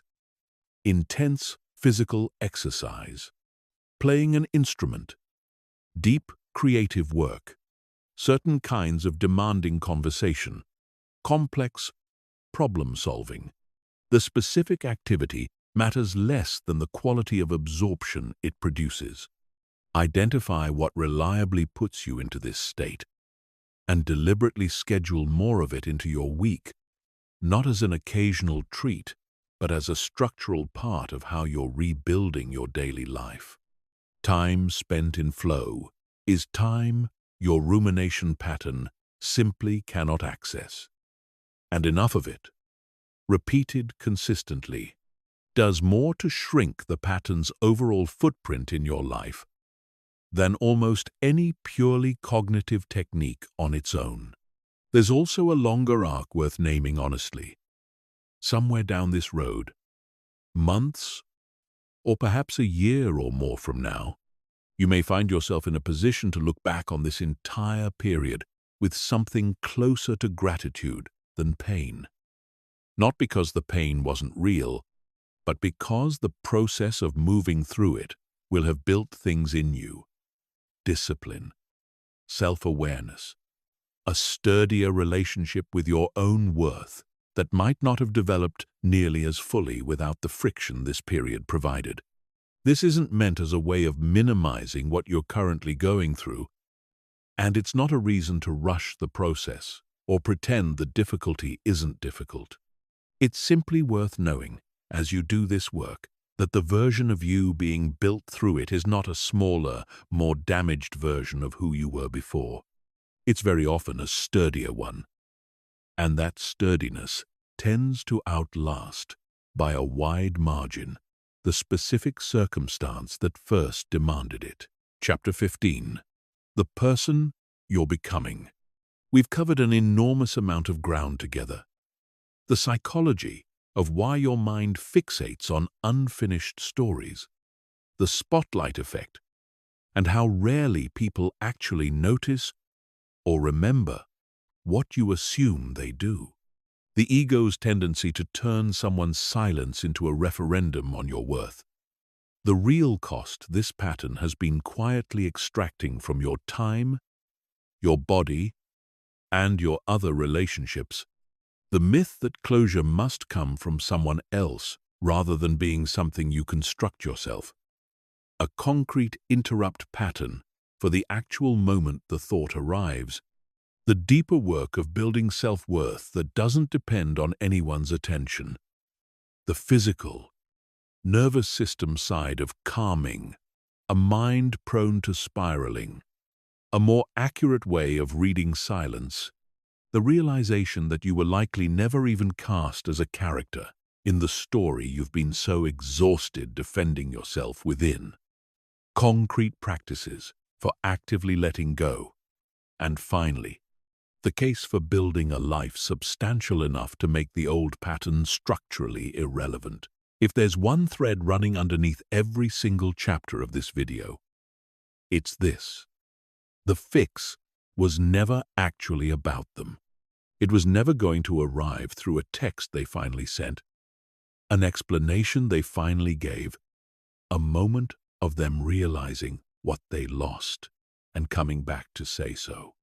Waiting for any of that was always quietly a way of avoiding the real work, which is the work of becoming someone whose peace, whose sense of worth, whose daily experience of being alive doesn't require anyone else's cooperation to remain intact. That person, the one who doesn't need their attention to feel whole, isn't someone you have to become from scratch, inventing traits you don't currently have. That person already exists somewhere inside you, underneath the layers of rumination and waiting and quiet hope for a sign that isn't coming. This entire video has simply been an attempt to clear the path back to them, Here's what I want you to actually do, starting today. Not eventually, not when you feel ready, because feeling ready is a feeling that tends to arrive after action, not before it. Pick one tool from this video, just one. The interrupt pattern, the worry window, the evidence log, the breathwork, whichever one landed most for you, and use it the very next time the thought shows up. Not perfectly, not completely eliminating the thought forever on the first attempt. Just once, deliberately, consciously, choosing to respond differently than you have been. Then do it again the next time, and the time after that. This is not a single dramatic transformation. It's 1,000 small, repeated choices, each one modest on its own, each one compounding into something significant over the weeks and months ahead. There will be setbacks.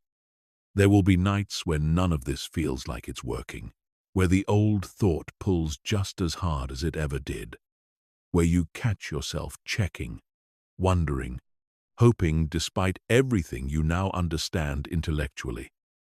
This does not mean you failed or that the work isn't taking hold. It means you're human, moving through a genuinely difficult psychological pattern, one that took time to build and will take consistent effort to unwind.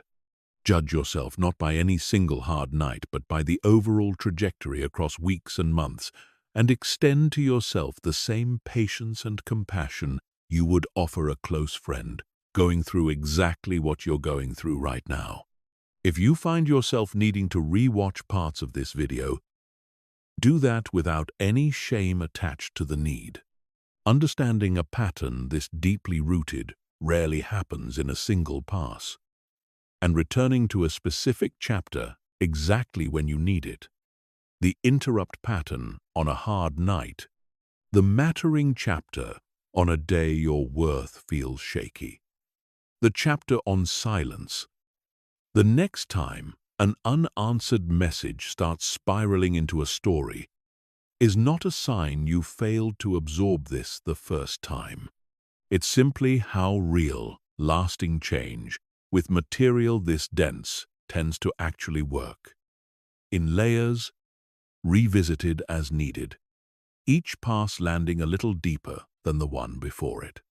Somewhere in the weeks ahead, without any single dramatic moment marking it, you will notice a day where the thought simply didn't come, or came and passed without much weight at all, and you'll realize, almost in passing, that you feel more like yourself than you have in a long time.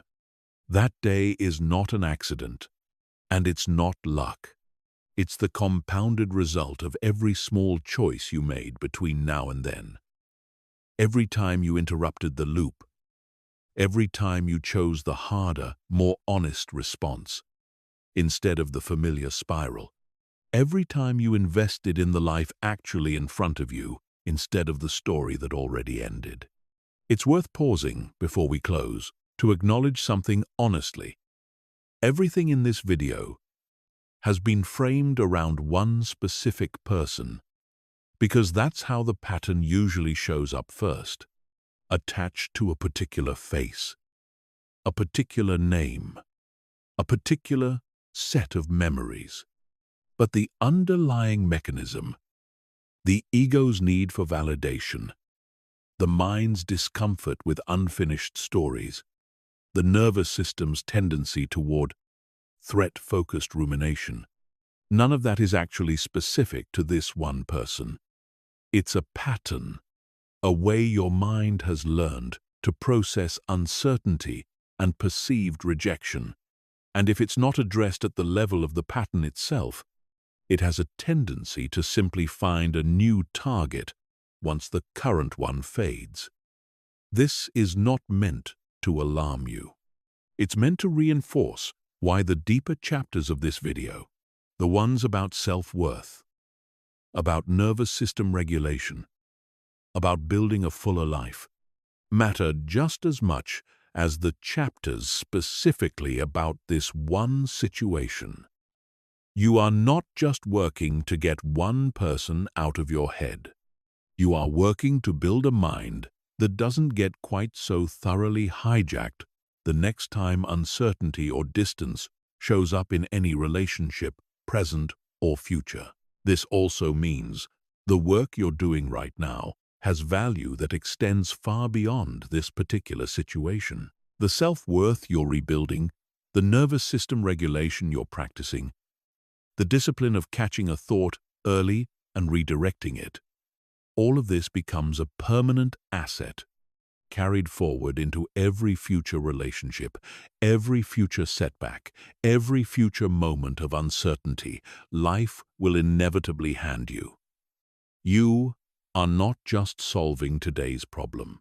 You are building a fundamentally more resilient relationship with your own mind, one that will serve you decades from now, long after this particular chapter has faded into something you barely think about at all. The person who never thinks about you was never actually the center of this story, no matter how much space they've occupied in your mind. You are. You always were. Every hour, every ounce of energy, every bit of mental real estate you reclaim from this pattern gets returned to the only person who was ever actually entitled to it in the first place, yourself. Building the life, the peace, and the version of you that was waiting on the other side of finally, fully letting go.